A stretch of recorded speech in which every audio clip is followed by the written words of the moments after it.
같이 인사하겠습니다. 안녕하세요. 식사하셨어요? 저는 어땠을 것 같아요? 예? 뭐라고요? 아유, 그걸 그렇게 담대하게 주는 거 없이 미우려고 그러네요. 굶으셨지요? 라고 하는 거하고 굶었습니다 하는 거하고는 뉘앙스가 좀 다르죠. 전혀 연민이나 동정의 의미가 담겨있지 않은 오히려 질타하는 목소리로 이렇게 죄송합니다. 이제 미리 준비하고 식사를 해야 되는데 못했습니다. 끝나고 맛있게 하도록 하겠습니다. 자, 오늘 내용이 조금 어려워서 걱정이 많이 됩니다. 준비를 하면서 많이 줄이고 요약하고 빼기도 했는데 그래도 좀 걱정이 되네요. 특별히 주님의 인도하심이 필요할 것 같습니다. 같이 기도하겠습니다. 주님 은혜 감사드립니다. 죄인 가운데 저희를 먼저 구원해 주시고 값없이 의롭다 하시며 하나님의 자녀 삼아 주심을 감사드립니다. 또한 이렇게 많은 형제 자매들과 함께 주님을 섬기며 신앙생활하며 복음을 전파하는 삶을 살게 하심에 감사드립니다. 저희를 통해서 복음이 우리 주변에 이뤄진 영혼들에게 그리고 땅끝까지 전파될 수 있기를 원합니다. 이 일을 하는데 부족함이 없도록 저희의 생활을 돌보아 주시고 또 거룩한 삶 살아갈 수 있도록 도와주시옵소서. 교회가 주님을 위해서 계획하고 있는 많은 일들이 있습니다. 특별히 춘계 수양회가 진행 가운데 있습니다. 주님께서 함께 해주셔서 은혜 가운데 인도해 주시기를 원합니다. 또한 참석한 영혼들 구원받는 역사 나타나도록 함께 해주시고 말씀 전하는 전도인들, 상담하는 전도인들, 또 수고하는 형제자매들 일일이 주님께서 도와주시기 원합니다. 또한 이제 한 주 앞으로 다가온 4월 대전도 집회를 위해서 주님 기도합니다. 주님 함께 해주셔서 많은 영혼 참석하고 구원받을 수 있게 도와주시옵소서. 이에 앞서 진행되는 찬양의 밤도 주님의 은혜 가운데 함께 해주셔서 우리 수고하는 찬양대원들 그 수고가 헛되지 않고 많은 사람들에게 오래도록 깊은 감동이 되게 도와주시기 원합니다. 참으로 노래를 통하여 주님의 죽으심과 부활하심이 모든 사람에게 선포될 수 있도록 축복해 주시옵소서. 오늘 성경 아카데미 함께 모였습니다. 이 시간도 주님께서 함께 하셔서 출애굽과 광야 시대, 특별히 주님께서 주신 율법과 성막에 대해서 알 수 있도록 도와주시옵소서. 예수님 이름 받들어 기도합니다. 아멘. 다 같이 성경 고린도전서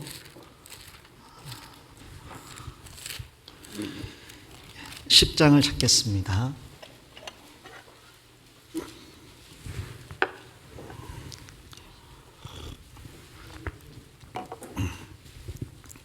성경 고린도전서 10장 1절부터 4절입니다. 고린도전서 10장 1절로 4절 말씀 천천히 같이 읽겠습니다.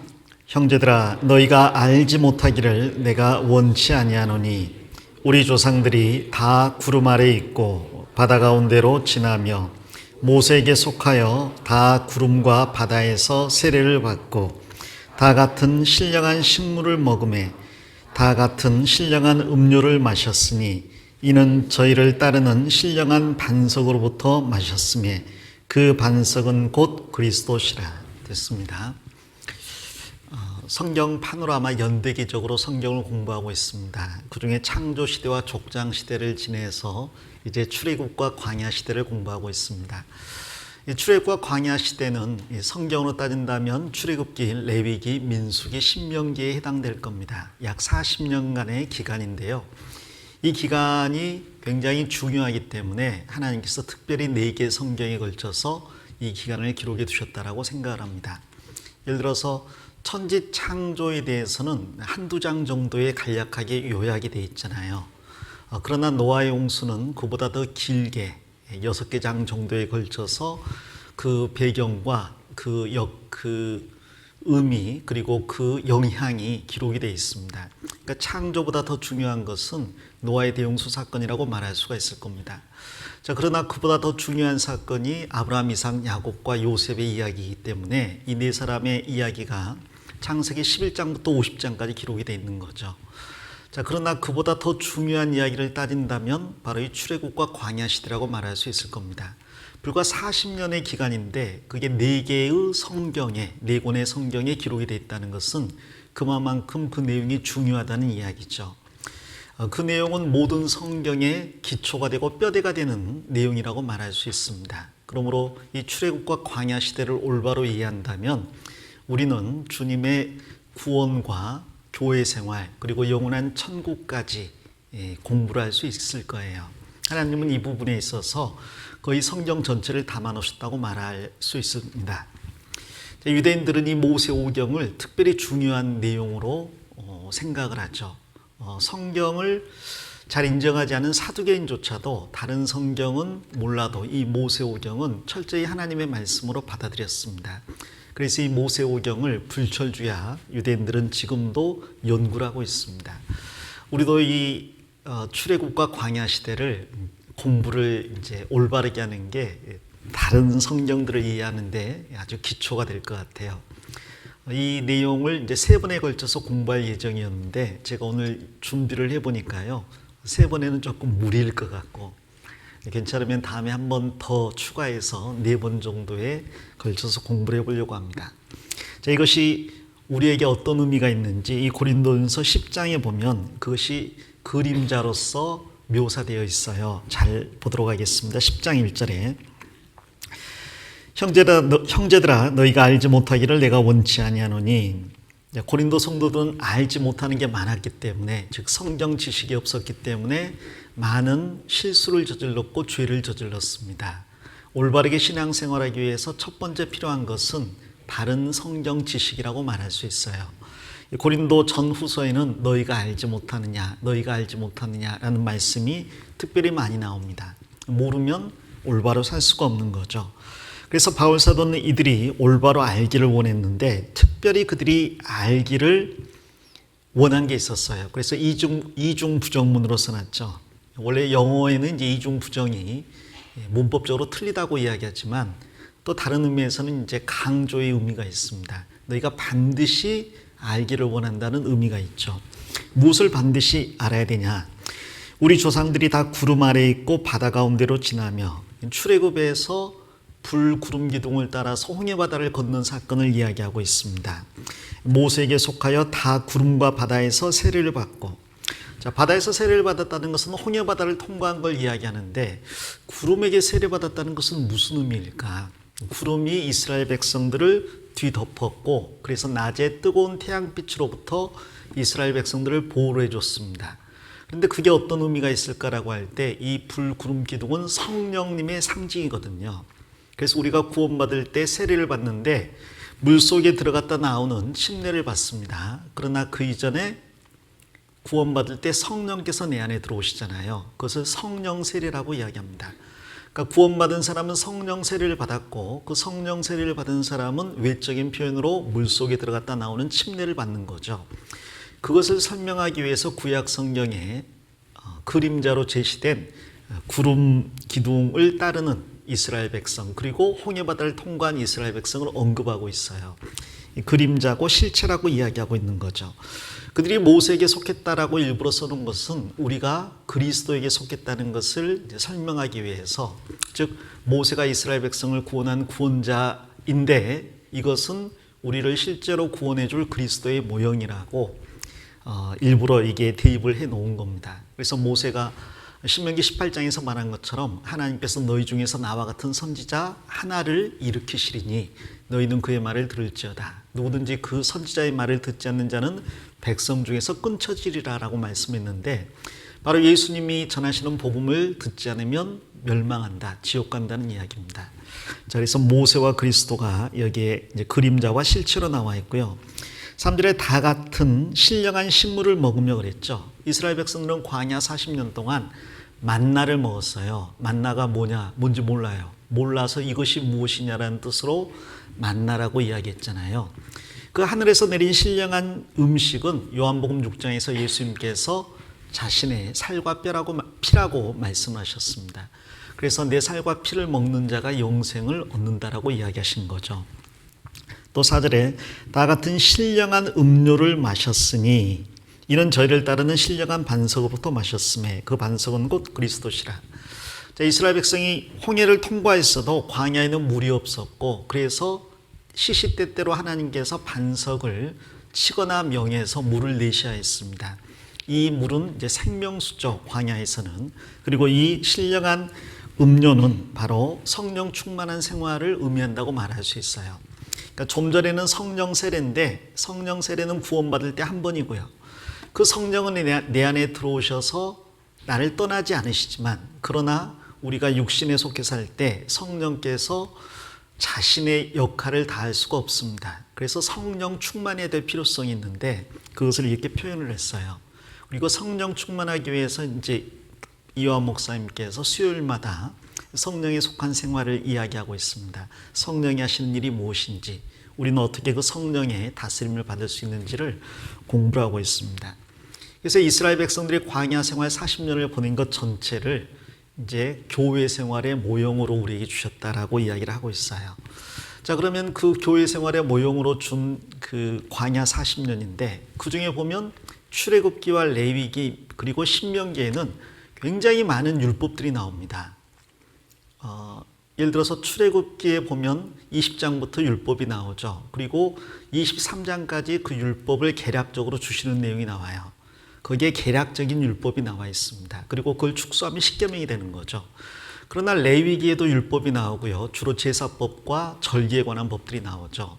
그리고 민수기의 일부, 그리고 신명기에 다시 한번 그 모든 것을 총합해서 다시 율법이 나옵니다. 그것을 이제 유대인들이 다시 정리를 해서요, 613가지로 규정을 해놨어요.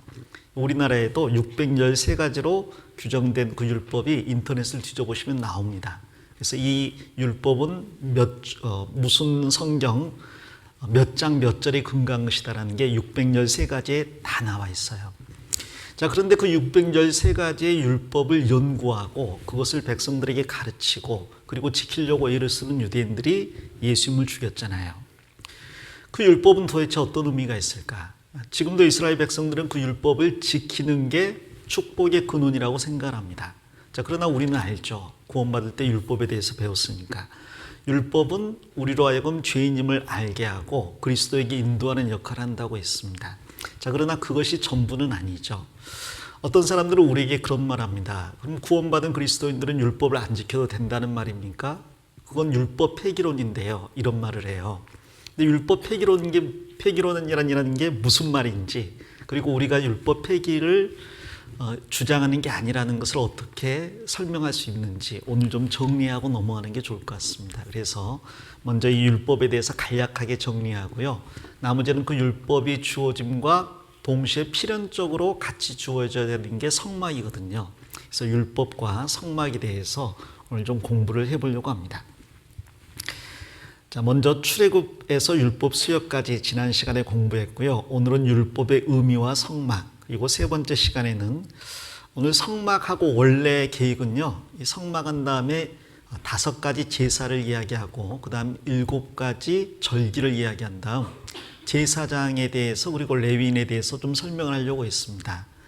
그런데 좀 불가능할 것 같아요. 아무리 생각해봐도. 그래서 오늘 율법의 의미와 성막을 간략하게 하고요. 다음에 혹시 시간이 된다면 그 성막에서 봉사하는 제사장과 레위인에 대해서 그 의복과 그리고 레위인들의 역할에 대해서, 그리고 그 제사장들이 지내는 5가지 제사가 있거든요. 기본적으로 그 제사에 대해서, 그리고 지키라고 하신 7가지 절기가 있습니다. 그 7가지 절기에 대해서 다음에 설명을 하고 광야 생활 40년을 그 의미를 간단하게 또 설명을 하려고 합니다. 안 되면 한 번 더 하고요.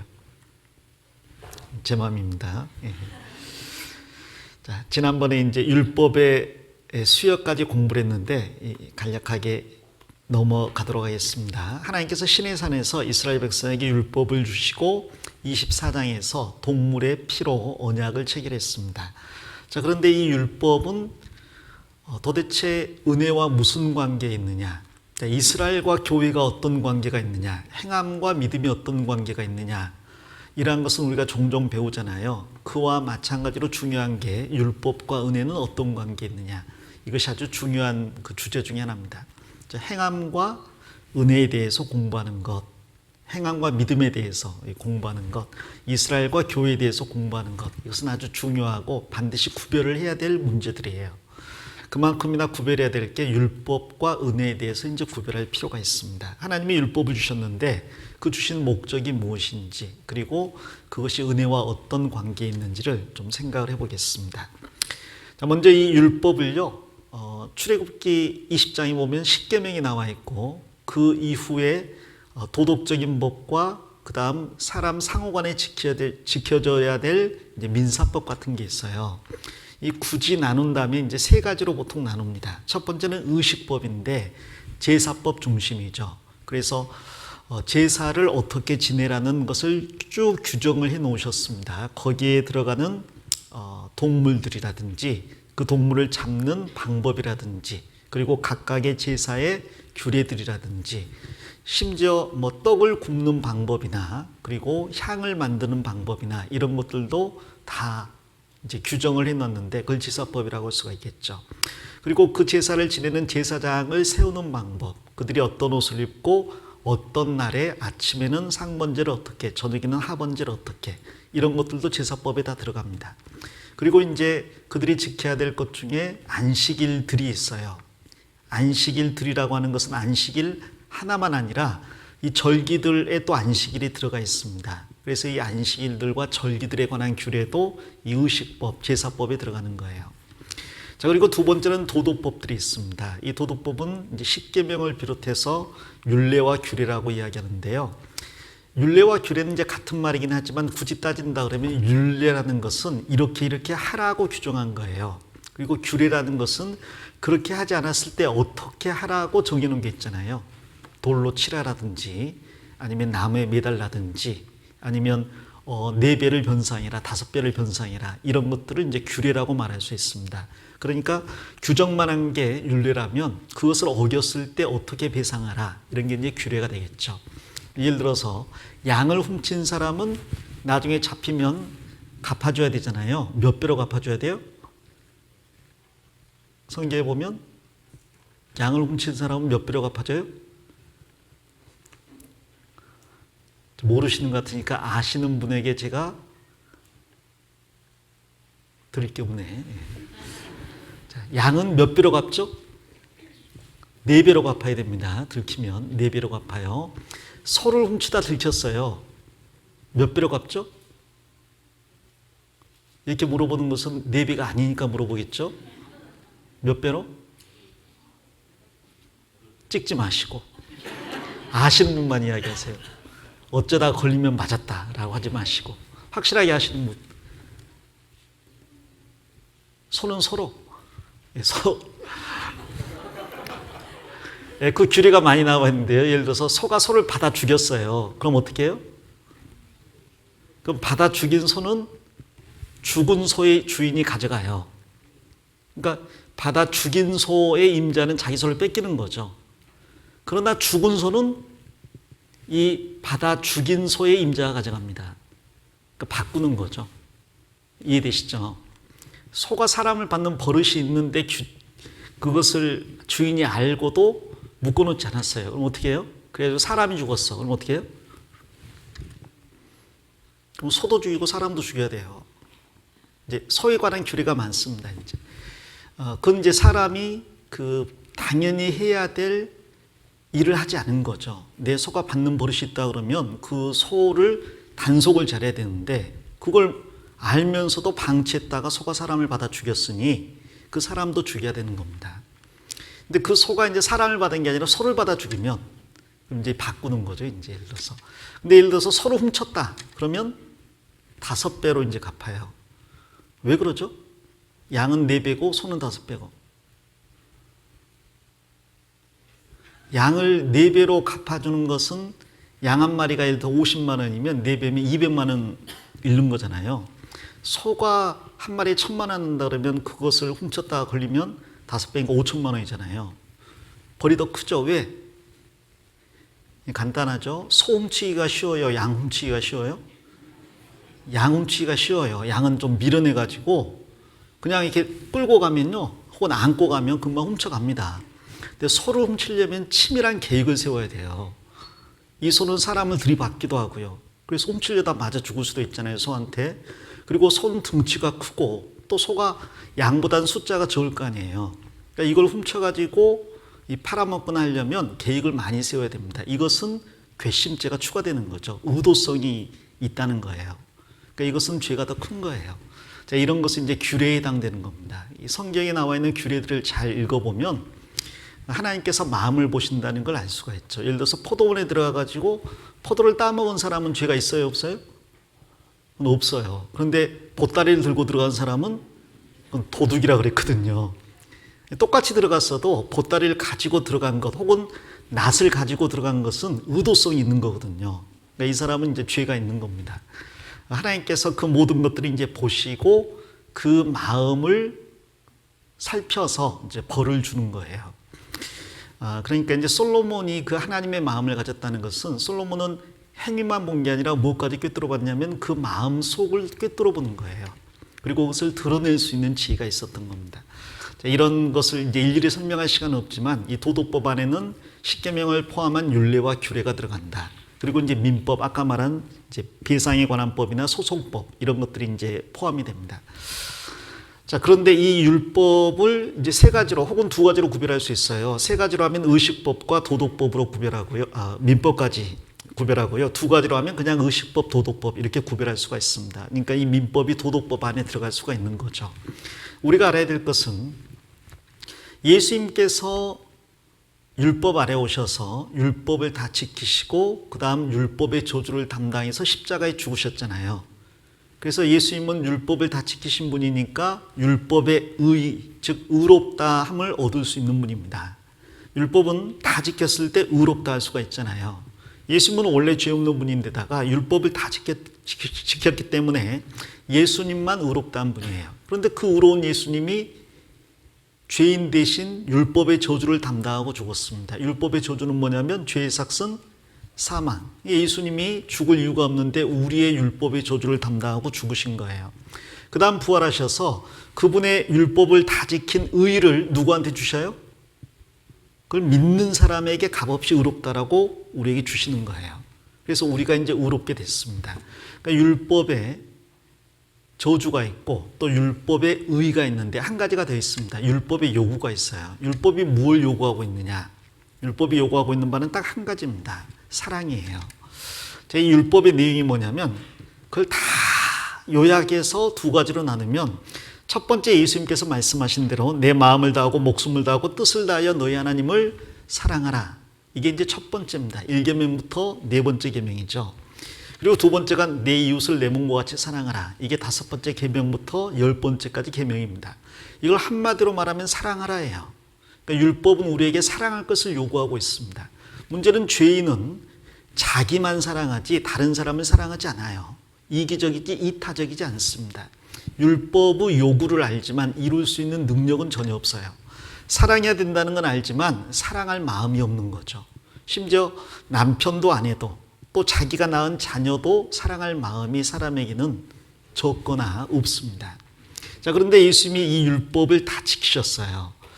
그래서 율법의 의를 이루셨고 그걸 믿는 우리에게 값없이 주셨습니다. 그래서 우리는 율법을 안 지켰지만 예수님을 믿을 때 그 의를 덧입어서 의롭다라고 이야기하시는 거예요.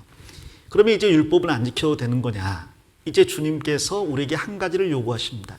새 계명을 너희에게 주노니 서로 사랑하라 하셨고 그 사랑은 율법의 완성이라고 하셨어요. 그러니까 구약 성경에서는요. 율법을 지켜라, 다른 말로 사랑하라 라고 요구하지만 우리는 사랑할 수 있는 능력 자체가 없는 거예요. 그래서 하나님께서 새 계명을 주시겠다고 말씀하신 게 예레미야 성경에 그리고 에스겔 성경에 나와 있습니다. 예레미야 31장에 그리고 에스겔 36장에 나와 있죠.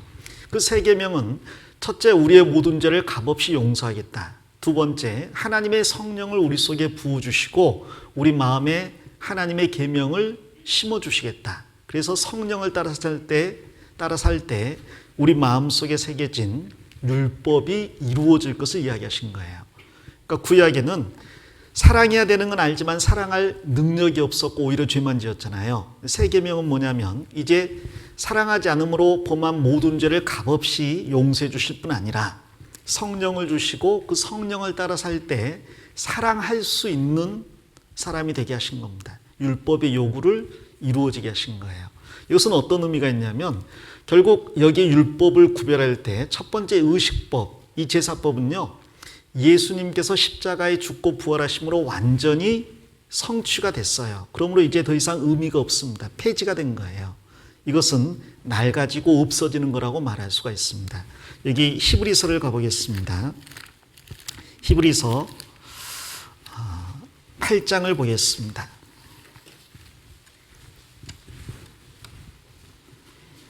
히브리서 8장 7절입니다.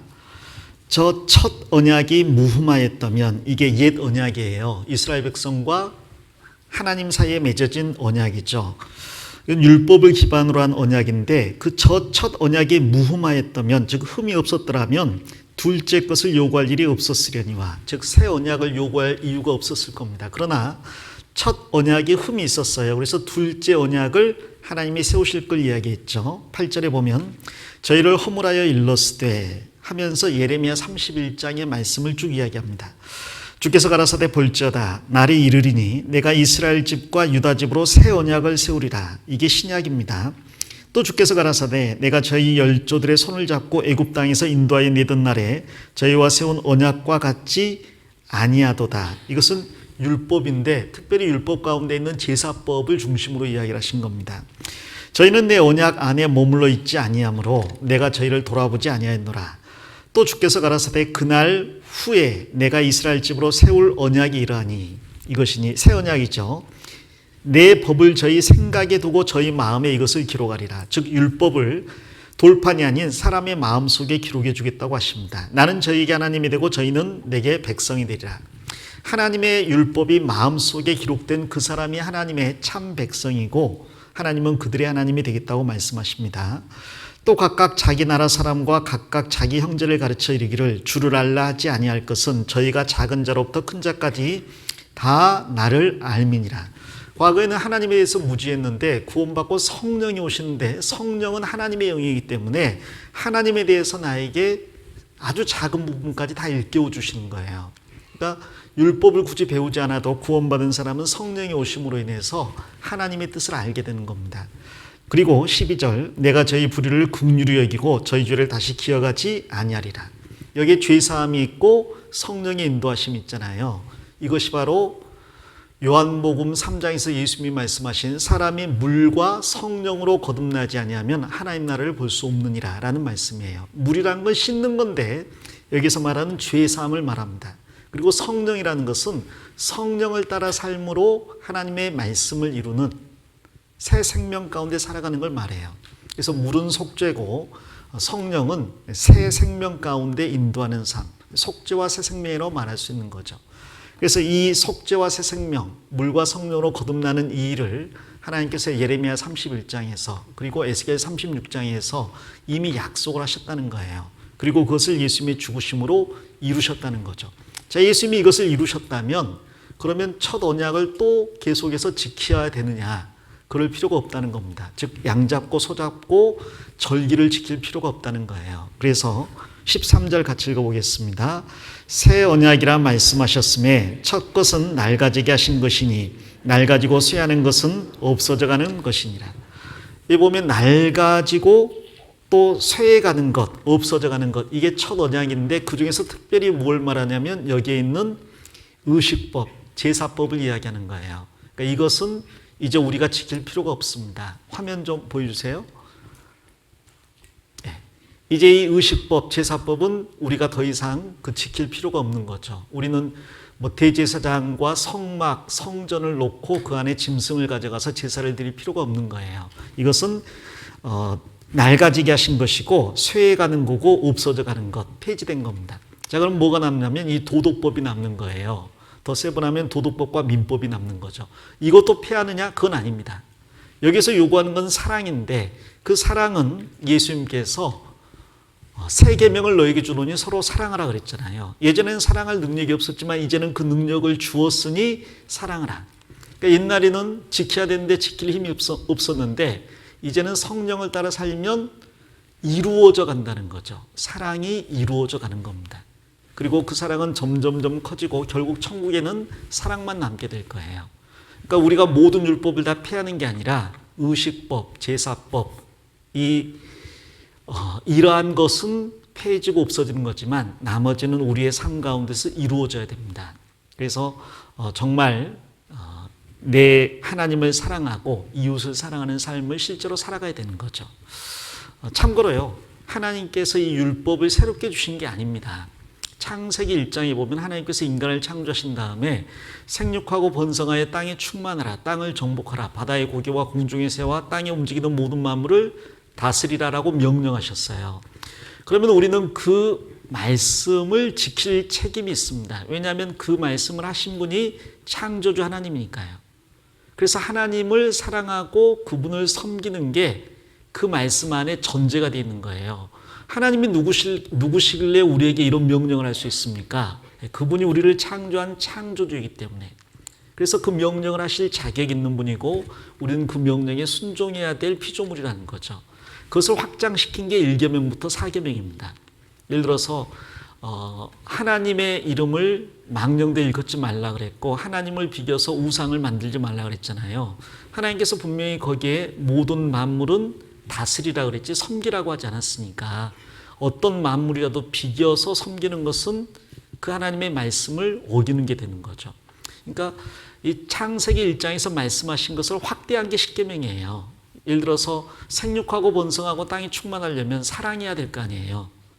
협력해야 될 거 아니에요. 연합해야 될 거 아니에요. 하나님께서 돕는 배필로 주신 하와를 가정이라는 테두리 안에서 지켜주고 보호하며 살아가는 가운데 새 생명이 태어나는 거잖아요. 근데 그 생명을 생육하고 번성하라고 했는데 죽이면 율법을 어기는 거니까요. 생육하고 번성하라는 말씀 안에 살인하지 말라. 그게 들어가 있는 거죠. 그리고 가정을 통해서 생육하고 번성하게 했는데 가정을 깨는 게 간음죄이기 때문에 간음하지 말라도 거기에 들어가 있는 겁니다. 도둑질하지 말라는 것도 마찬가지죠. 그 도둑질이 더 큰 죄로 이제 확산될 수가 있잖아요.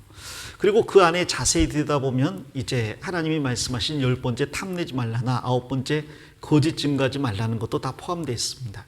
이 거짓 증거하지 말라는 것은 하나님께서 아담에게 하나님의 사명을 주셨잖아요. 아담은 그 사명을 자기가 낳은 자녀들에게 그대로 전수해 줄 책임이 있는 거예요. 근데 만일 아담이 자녀들에게 야, 상륙할 필요 없어, 번성할 필요 없어, 사람 죽여도 돼, 간음해도 돼, 이건 전부 다 거짓 증거하는 거죠. 그리고 그 바탕에는 이제 탐심이 들어있는 겁니다.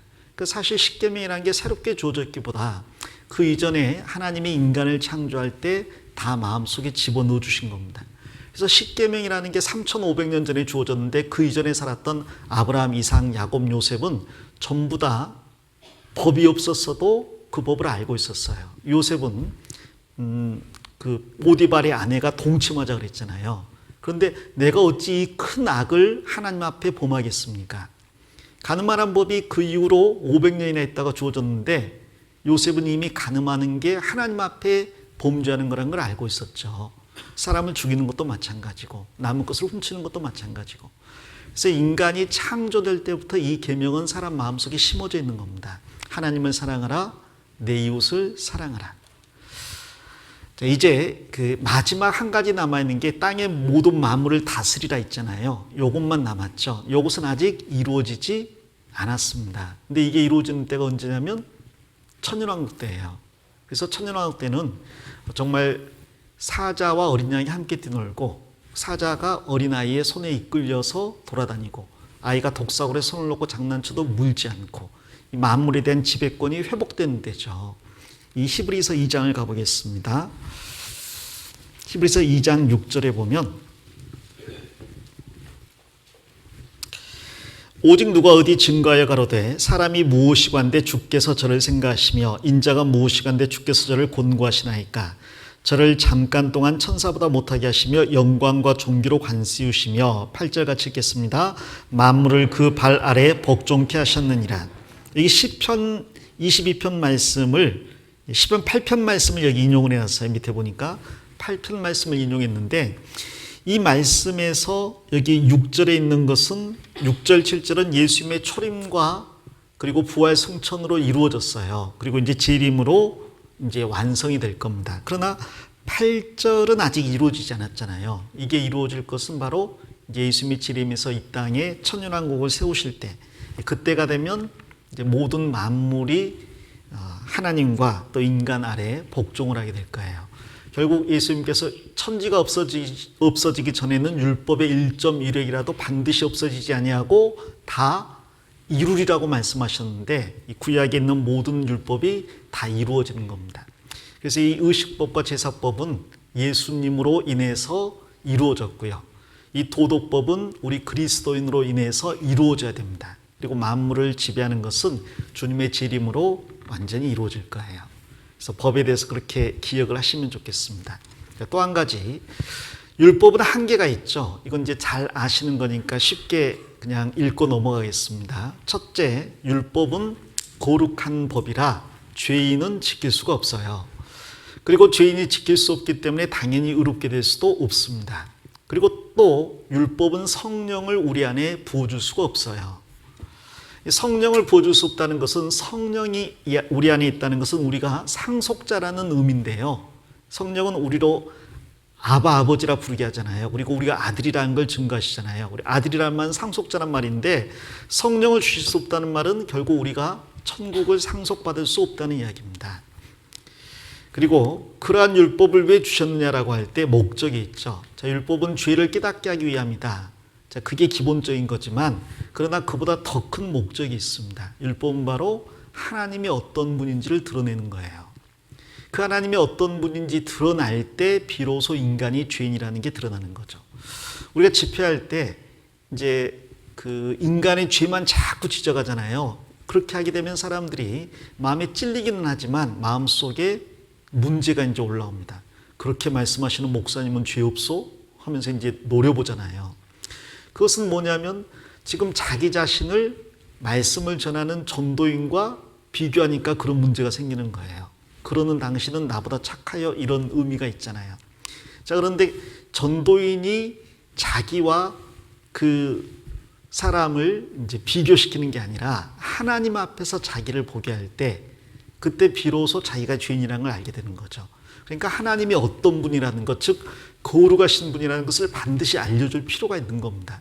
그 하나님의 거룩하심을 말씀하지 않고 인간의 죄만 지적하면 자칫 반발이 올라올 수 있는 거죠. 그러니까 하나님이 얼마나 거룩하신 분인지를 알아야 되는데 사실 인간은 하나님이 얼마나 거룩한 분인지 알게 되어 있습니다. 양심을 통해서 그리고 만물을 통해서 하나님의 능력과 성품이 만드신 만물에 분명히 보여 알게 된다고 그랬잖아요. 그러나 인간이 범죄함으로 눈이 어두워져서 그것을 이제 일부러 부인하고 모른 척하게 되었어요. 그래서 그것을 명백하게 제시한 게 율법입니다. 즉 하나님이 얼마나 거룩하신 분인지를 정확히 드러내는 게 율법인 거죠. 이 율법 중에서 예를 들어서 레위기 11장을 가보겠습니다. 레위기 11장입니다.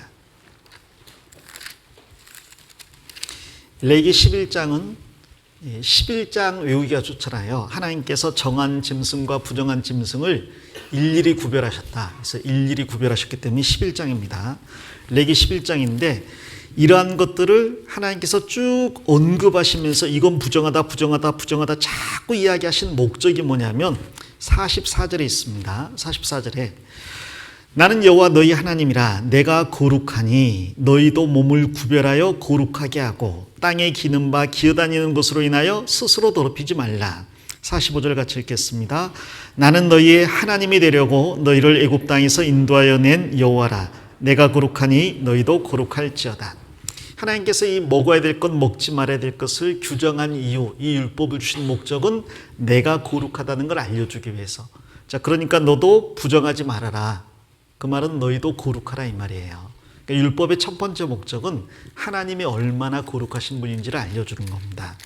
뒤로 넘어가서 레위기 19장을 가보겠습니다. 전에도 한번 한 적이 있는데요. 19장을 보시면 1절입니다. 여호와께서 모세에게 일러 가라사대 너는 이스라엘 자손의 온 회중에게 고하여 이르라. 너희는 거룩하라. 나 여호와 너희 하나님이 거룩함이니라. 3절 후반에 나는 너희 하나님 여호와니라. 이 말씀을 왜 주시냐면 율법을 주신 다음에 나는 너희 하나님 여호와니라 계속 말씀하시는 게 이 율법은 하나님이 거룩하시다는 것을 드러낸다 이 말이에요. 그러니까 너희가 지금 상종하고 있는 하나님이라는 존재가 가장 큰 특성을 거룩함으로 드러내는데 그것을 이 율법으로 드러내는 겁니다. 그래서 3절에도 부모를 경외하고 안식일을 지키라. 왜? 나는 너희 하나님이 여호와고 여호와 하나님은 거룩하기 때문에. 4절 후반에도 나는 너희 하나님 여호와니라. 그리고 10절 후반부에도 나는 너희 하나님 여호와니라. 12절 후반부에도 나는 여호와니라. 14절 후반부에도 나는 여호와니라. 16절 후반부에도 나는 여호와니라. 18절 후반부에도 나는 여호와니라. 25절 후반부에도 나는 너희 하나님 여호와니라. 28절에도 나는 여호와니라. 30절 후반부에도 나는 여호와니라. 31절 후반에도 나는 너희 하나님 여호와니라. 32절 후반에도 나는 여호와니라. 34절 후반에도 나는 너희 하나님 여호와니라. 36절에도 37절에도 그리고 20장 7절에도 8절에도 그 말씀이 계속해서 등장을 하는 거예요. 그리고 26절에 이렇게 말씀하십니다. 26절 20장 26절 같이 읽겠습니다. 너희는 내게 거룩할지어다. 이는 나 여호와가 거룩하고 내가 또 너희를 나의 소유로 삼으려고 너희를 만민 중에서 구별하였음이니라. 그러니까 이 율법은 하나님의 거룩함을 드러내는 특징을 가지고 있습니다. 그리고 그 하나님의 부르심을 받은 우리도 거룩해야 된다는 걸 이야기하고 있는 거죠. 그래서 이 두 번째 목적은요. 사람의 죄를 드러내고 심판 아래 있음을 깨닫게 하여 누구에게 인도해요? 그리스도에게 인도하기 위해서 율법을 주셨습니다. 이 율법은 하나님이 거룩한 만큼 사람이 죄인이라는 걸 알게 되고 그래서 그리스도가 필요하다는 것을 일깨워 주는 거죠. 그리고 세 번째로 결국 모든 율법은 그리스도와 그 복음에 초점이 맞춰져 있습니다. 그러니까 이 율법이란 건 그리스도가 올 때까지 필요한 거예요. 그리스도가 오면 그 목적이 다 달성이 된 거죠. 그리고 이제 그리스도 안에서 성령을 따라 살 때 이 율법의 요구가 이루어진다는 겁니다. 자, 갈라디아서에서는 이것을 이렇게 설명하고 있어요. 그 상속자가 종 아래에 있는 것으로 설명하고 있잖아요. 자, 로마에 이제 돈 많은 아버지가 있습니다. 자기도 있고요. 돈도 많아요. 노예도 많고 영토도 많습니다. 근데 자기 아들이 있어요. 이 아들이 이제 자기를 물려받을 상속자예요. 그럼 이 상속자를 그 로마의 그 시민들은요, 굉장히 귀하게 여기는 만큼이나 엄격하게 교육을 합니다. 그 아버지가 피땀 흘려서 이루어 놓은 것을 아들이 어리석어서 한꺼번에 잃어버리는 수가 있잖아요. 그렇게 하지 않기 위해서 이 아들을 아주 엄격하게 훈련을 시킵니다. 그러기 위해서 한 엄격한 성격이 포악한 종을 하나 딱 세워요. 그리고 이 종 아래에서 성인이 될 때까지 그 다스림을 받으라고 맡겨버리는 거죠. 그럼 이 종은요, 아주 엄하게 훈련을 시킵니다. 그 미국에 이제 그 장교들 있잖아요. 소위중위 대위가 되려면 먼저는 그 장교 교육을 받아야 되는데 그 장교 교육을 시키는 사람들은 주로 하사관들이죠. 하사나 중사나 상사들이 시키잖아요. 그럼 이 사람은 나중에는 자기보다 계급이 높은 소위가 되겠지만 지금 훈련소에 있을 때는 이 중사보다 더 낮은 훈련병이에요. 그래서 아주 엄격하게 훈련을 시킵니다. 보통 보면요, 외국 보니까 그러더라고요. 뭐 조금 잘못하잖아요. 팔굽혀펴기 실시한다 200개. 그래요. 20개도 못할 판인데 200개를 시킵니다. 잔소리하면 다시 100개 더 이런 식으로 시켜요. 아주 엄격하게. 신발 같은 거 잘 닦았는가 검사할 때도요. 당연히 겉은 잘 닦았을 거 아니에요. 신발 바닥을 봐요. 바닥에 먼지 묻었는지. 그리고 이제 먼지 묻었으면 그거 가지고 또 팔굽혀펴기 100개 막 이런 식으로 시킵니다. 굉장히 엄격하게 훈련을 시키는 거거든요. 근데 그 모든 훈련을 다 마치고 나면 뭐가 돼요? 장교가 되잖아요. 장교가 되면 이제 중사는 누구 말을 들어야 돼요? 장교 말을 듣는 거죠. 그런 거 많이 보셨잖아요. 이 로마의 그 상속자도 마찬가지예요. 자기가 주인집 아들이지만 성인이 될 때까지는 이 종 아래에서 아주 엄격한 훈련을 받습니다. 근데 그 모든 목적은 상속 상속자로서의 자격을 갖추기 위함이에요. 나중에 이제 성인이 딱 되잖아요. 그럼 성년식을 딱 치러주잖아요. 그날부터 이 몽학 선생 아래에서 벗어나는 겁니다. 자기 종 아래에서 벗어나는 거예요. 아주 지긋지긋할 거 아니에요. 그리고 이제 상속자가 되고 성인으로서 모든 권리를 인정받으면 그때부터는 종은 누구 말 들어야 돼요?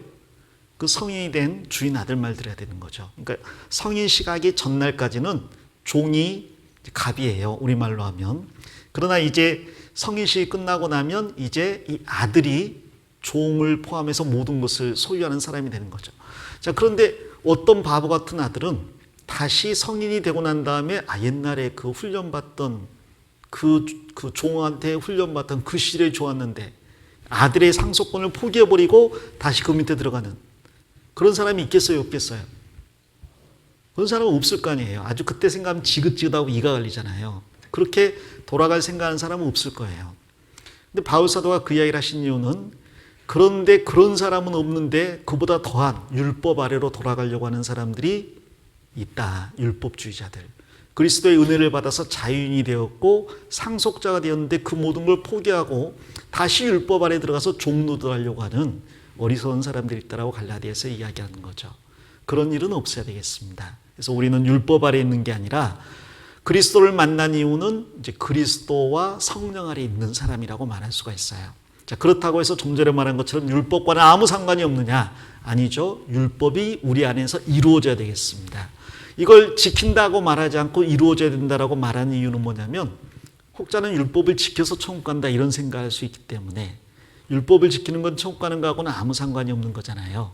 천국 가게 된 사람이 그 삶을 통해 율법을 이루어 나간다라고 표현을 합니다.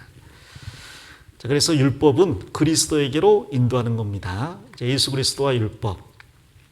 율법은 예수 그리스도의 그림자입니다. 율법이 하나님의 거룩하심을 나타내는 말씀이라 그랬잖아요. 말씀이 육신에서 오신 분이 누구예요?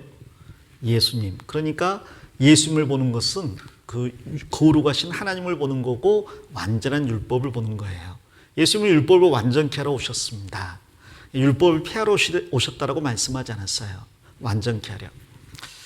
그 예수님은 그래서 이스라엘 민족 가운데 태어났습니다. 그리고 율법 아래 나셨기 때문에 8일 만에 할례도 받으셨고 그 다음에 예물도 다 드리셨어요. 그리고 어렸을 때는 이제 아버지 따라서 유월절, 오순절, 초막절, 절기 때마다 예루살렘에 올라가서 제사도 드렸죠. 그리고 그 예수님은 그 삶을 통해서 율법을 완전히 성취했습니다. 그렇기 때문에 어느 누구도 예수님을 보고 죄를 지적할 수가 없었죠. 심지어 가룟 유다도 그럴 수가 없었고 헤롯이나 빌라도도 그럴 수가 없었습니다. 그 예수님은 율법을 완전히 성취하신 분인데 우리를 대신해 죽어주심으로써 율법의 저주에서 우리를 속량했다. 어려운 표현인데 죄의 삭은 사망. 내가 죄이니까 내가 죽어야 되는데 나 대신 죄 없는 예수님이 죽었어요. 나는 죽을 필요가 없죠. 그걸 속량했다라고 이야기하는 겁니다.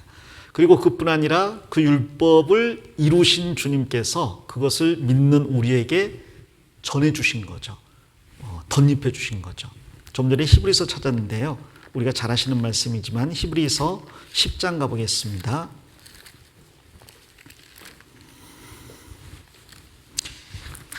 히브리서 10장 9절 10절입니다. 그 후에 말씀하시기를 보시옵소서 내가 하나님의 뜻을 행하러 왔나이다. 예수님이신데 하나님의 뜻을 행하러 왔나이다 하셨으니 그 첫 것을 폐하심은 둘째 것을 세우려 하심이라. 옛 언약을 폐하셨는데 새 언약을 세우려 하시려고. 10절 같이 읽겠습니다. 이 뜻을 조차 예수 그리스도의 몸을 단번에 들이심으로 말미암아 우리가 거룩함을 얻었노라. 그래서 우리가 거룩함을 얻었는데 내가 의로운 일, 율법을 지키는 일을 해서가 아니라 예수님이 단번에 죽으심으로. 그리고 예수님은 그 의를 우리에게 믿을 때 값없이 전해준 겁니다. 그래서 우리가 거룩함을 얻었다라고 이야기한 거예요. 자, 그러면 이제 그리스도인은 그 율법과 어떤 관계에 있느냐? 좀 전에 설명을 다 드렸습니다. 믿음이 오기 전까지는 율법 아래 매여 있었지만 이제 믿음이 오고 난 다음에는 더 이상 율법 아래 있지 않죠. 우리도 율법에 대하여 죽었고 그래서 자유케 되었습니다. 자, 그것을 로마서 7장에서는 이제 혼인관계로 비유를 하고 있잖아요. 한 여자가 멋진 남자하고 결혼을 했어요. 행복하게 잘 살 거라고 생각하고 결혼을 했는데 문제는 결혼해놓고 보니까 남자가 너무 완벽해. 근데 나는 모자라거든요. 꼭 우리 집 이야기하는 것 같죠? 그래서 이제 여자가 너무 힘든 거예요. 남편은 너무 완벽한데 아내가 너무 모자라니까. 게다가 이 남편은요, 자기도 완벽할 뿐 아니라 아내도 완벽하기를 원해요. 그래서 완벽하지 않으면 자꾸 꾸짖습니다. 왜 그것밖에 못하냐고. 그러면 이제 꾸짖음 받는 것은 마땅히 못하니까 받아도 되는데요. 근데 그게 모든 면에서 다 그렇게 이것도 저것도 못하니까 계속 꾸짖음 당하면 나중에는 이렇게는 못 살겠다는 생각이 들잖아요. 그래서 안 되겠다, 이혼해야지. 근데 이 남편이 절대 이혼을 안 해주는 거예요. 나는 당신과 절대로 이혼할 수 없다. 한 번 결혼하면 죽을 때까지 헤어질 수 없다. 그럼 어떻게 해야 돼요? 죽어야 되죠. 죽음이 두 사람을 갈라놓을 때까지. 죽어야 되는데 문제는 남편이 또 너무 건강해서 안 죽어. 몸에 좋다는 건 또 다 먹고 너무너무 건강한 거예요. 이게 이혼도 못하고 죽을 수도 없어요. 어떻게 해야 돼요? 그래, 내가 죽어야죠. 그래서 내가 죽자. 그래가지고 내가 죽습니다. 근데 어떻게 내가 죽냐면 그리스도 안에서 내가 죽는 거예요. 예수님이 나 대신 죽었어요. 그리고 나와 예수님이 하나가 됐기 때문에 믿음으로 예수님이 죽은 게 내가 죽은 거예요. 이 죽는 순간 남편하고의 관계는 끝나버린 거예요. 더 이상 남편과 법적으로 매여 있잖아요. 죽었고 끝났어요. 장사까지 지냈어요. 자, 그리고 난 다음에 예수님 사랑할 때 나도 가만히 살아나가지고 새 인생을 사는 거죠, 이제. 새로운 인생을. 더 멋진 남자를 만났어요. 그게 이제 결혼을 했습니다. 그리고 이제는 율법의 그 어둠에서 벗어나서 이제 이 멋진 남자하고 살아봐야지. 근데 이 남자는 전 남자보다 더 멋진 데다가 더 완벽한 걸 요구하는 거예요. 이제 나는 죽었구나. 세상에 전 남편보다 더하네. 나는 죽었네. 더 섬세한 것까지 지키기를 요구하는 거예요. 613가지가 아니라 어마어마하게 양심에 조그만한 걸림이 되는 것까지 다 지적을 하는 거예요. 옛날에는 알지도 못했던 것까지 다 지적을 해요. 이제 나는 못 살겠죠. 자, 그런데 문제는 뭐냐면 근데 그 남편이 내가 못하는 줄을 잘 알고 밥을 해놨어요. 청소도 해놨어요. 그리고 내 옷도 다 다려놓고요. 그것도 사랑해서 자원함으로 다 해놓는 거예요. 아침에 일어나가지고 늦잠 잤는데 보니까 달링 일어났어. 아침 먹어 하고 차려놓은 거예요. 이거 내가 차려야 되는데. 아니, 당신이 먹는 것만 보다 나는 기뻐. 그리고 설거지도 다 해주고 나가려고 하니까 옷을 꺼내려고 하는데 생각해보니까 옷을 안 다려놨잖아요. 걱정 마. 어젯밤에 당신이 할 때 내가 다 다려놨어. 자기가 다 하는 거예요. 저녁 올 때 장미꽃 백송이에다가 막. 오늘 저녁에 가실 때 꽃 한 1000송이 사가지고 들어가세요. 안개꽃으로. 싸니까. 아무튼 그렇게 막 완벽한 거예요. 완벽한 남편하고 사니까 이제 너무너무 행복하죠. 근데 문제는 뭐냐면 마음이 좀 불편해. 벼룩도 낯짝이 있다고. 내가 맨날 얻어먹고 맨날 남편의 사랑만 받고 처음에는 이제 이러니까 너무 좋다 편하다 그랬는데 하도 그러니까 이제는 좀 미안하고 그리고 마음속에 이 사랑이 내가 보답하고자 하는 마음이 드는 거죠. 그래서 남편이 아침밥을 10번 하면 내가 한 번은 해야 되지 않겠냐. 그래서 한 번 하고 2번 하다 보니까 점점 이제 바뀌는 거예요. 나중에 보니까 정말 남편이 요구하는 완벽한 여성상에 점점점 근접해 가고 변화돼 가는 거죠. 율법이 이루어진다는 이야기입니다.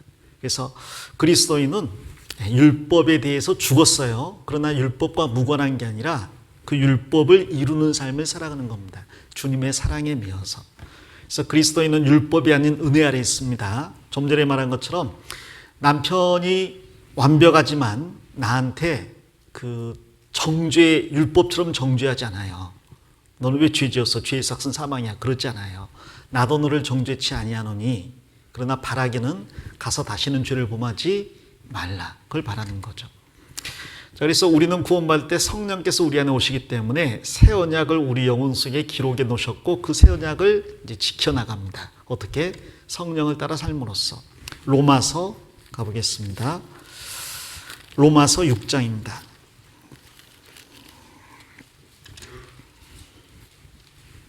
로마서 6장 1절입니다.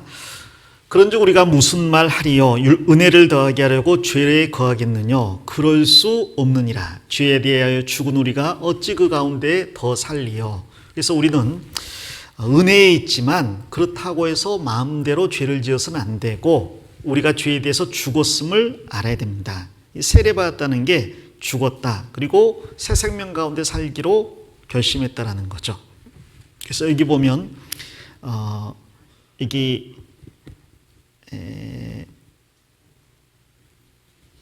11절에 2절에 보면 그럴 수 없느니라 그랬고 11절에 보면 이와 같이 너희도 너희 자신을 죄에 대하여는 죽은 자요 그리스도 예수 안에서 하나님에 대하여는 산 자로 여길지어다 그랬죠. 그러니까 여기에 우리는 죽었다 그랬고 여기는 그렇게 여기라 그랬고 13절에는 또한 너희 지체를 불의의 병기로 죄에게 드리지 말고 오직 너희 자신을 죽은 자 가운데서 다시 산 자같이 하나님께 드리며 너희 지체를 의의 병기로 하나님께 드리라. 그래서 여기 보면 알지 못하는요 여길지어다 드리라 그렇게 이야기하고 있습니다. 알아라 그리고 실제로 그렇게 여겨라 그리고 그렇게 드려라. 그럴 때 그 삭시 영생이다라고 이야기를 하고 있습니다. 그래서 이제 8장에서 그것을 더 구체적으로 말씀하시는데요. 8장 1절입니다. 그러므로 이제 그리스도 예수 안에 있는 자에게는 결코 정죄함이 없나니 이 말은 이제 그리스도 예수 안에 있는 자에게는 결코 정죄함이 없다 그랬는데 구원받은 사람은 정죄함이 없다 이 말이 아닙니다. 물론 구원받은 사람은 정죄함이 없어요. 그러나 이 말을 더 이제 자세히 헤쳐보면 구원받고 그리스도 예수 가운데 살아가는 사람에게는 죄를 지을 일이 없고 죄를 짓지 않기 때문에 정죄도 없다 이 말입니다. 즉 성령을 따라 바르게 살아갈 때 죄를 안 짓죠. 안 짓기 때문에 정죄도 없는 거예요. 다른 말로 하면 구원을 받았지만 성령을 따라 살지 않고 육신을 따라 살면 죄를 짓고 죄를 지으면 정죄함이 있다는 이야기입니다. 정죄라는 게 여기서 말하는 정죄는 지옥 간다는 걸 말하는 게 아니라 구원받은 이후에 짓는 죄에 대해서 하나님께서 꾸짖고 징계하시지 않는다는 이야기죠. 그러니까 여기에 그 두 가지를 이야기하고 있죠. 5절에 보시면 육신을 좇는 자는 육신의 일을 영을 좇는 자는 영의 일을 생각하나니 육신의 생각은 사망이요 영의 생각은 생명과 평안이니라. 육신의 생각은 하나님과 원수가 되나니 이는 하나님의 법에 굴복치 아니할 뿐 아니라 할 수도 없음이라. 그래서 계속 말씀하는 것은 구원받은 사람에게 두 가지 삶이 있다는 거죠. 육신을 따라 사는 삶, 성령을 따라 사는 삶. 그러나 성령을 따라 살 때, 즉 그리스도 예수 안에서 살 때 그 사람은 죄를 범치 않게 되고 따라서 정죄함이 없습니다. 그러나 구원받아 놓고도 육신을 따라 살 때 그 사람에게는 이제 죄가 뒤따르게 되고 그러면 정죄함도 이제 있는 거죠. 징계도 있는 거예요. 그래서 여기에서 말씀하시는 것은 성령을 따라 살 것을 이야기하는 겁니다. 이 성령께서 우리에게 생명을 주신다라고 쭉 이야기를 하고 있어요. 그리고 성령을 따라 사는 삶은 필연적으로 이 세상에서 고난을 동반하고 있습니다. 그래서 구원받은 사람이 성령을 따라 살 때 고난이 있을 걸 이야기하고 탄식할 걸 이야기하고 있어요. 그러나 그 탄식하면서도 무언가를 바라게 되잖아요. 바로 예수 그리스도의 재림을. 그래서 소망이 깊어져요. 이 세상에서 육신을 따라 사는 사람은요, 주님의 재림을 소망으로 생각하지 않습니다. 어떻게 생각하냐면 큰일 났는데 오시면 좀 늦게 오셔야 되는데. 그러나 이 세상에서 성령을 따라 살면서 사는 사람은 고난이 있고 고난이 있기 때문에 주님의 재림을 소망으로 여기죠. 그리고 실제로 주님이 오시면 그 사람은 이제 그 고난으로부터 벗어나서 몸의 구원에 이르게 됩니다. 그러나 구원을 받고 육신을 따라 산 사람은 아마 그 가운데에도 고통이 따르겠죠. 왜냐하면 휴거가 있고 난 다음에 곧바로 그리스도의 심판대가 있는데 그 그리스도의 심판대에서 우리가 선하게 행한 것, 악하게 행한 게 다 드러나거든요. 악하게 행한 것은 이제 나무나 짚이나 풀로 지은 집이니까 불로 다 태워버릴 때 없어지지만 일시적으로는 드러나는 거예요. 그리고 이제 금이나 은이나 보석으로 지은 것은 일시적으로 드러날 뿐 아니라 불을 태워도 보석은 타지 않으니까 남는 거죠. 그래서 결국 우리가 주님 앞에 모든 걸 드러내놓고 불로 테스트를 해서 남는 것대로 영광을 받게 될 거예요.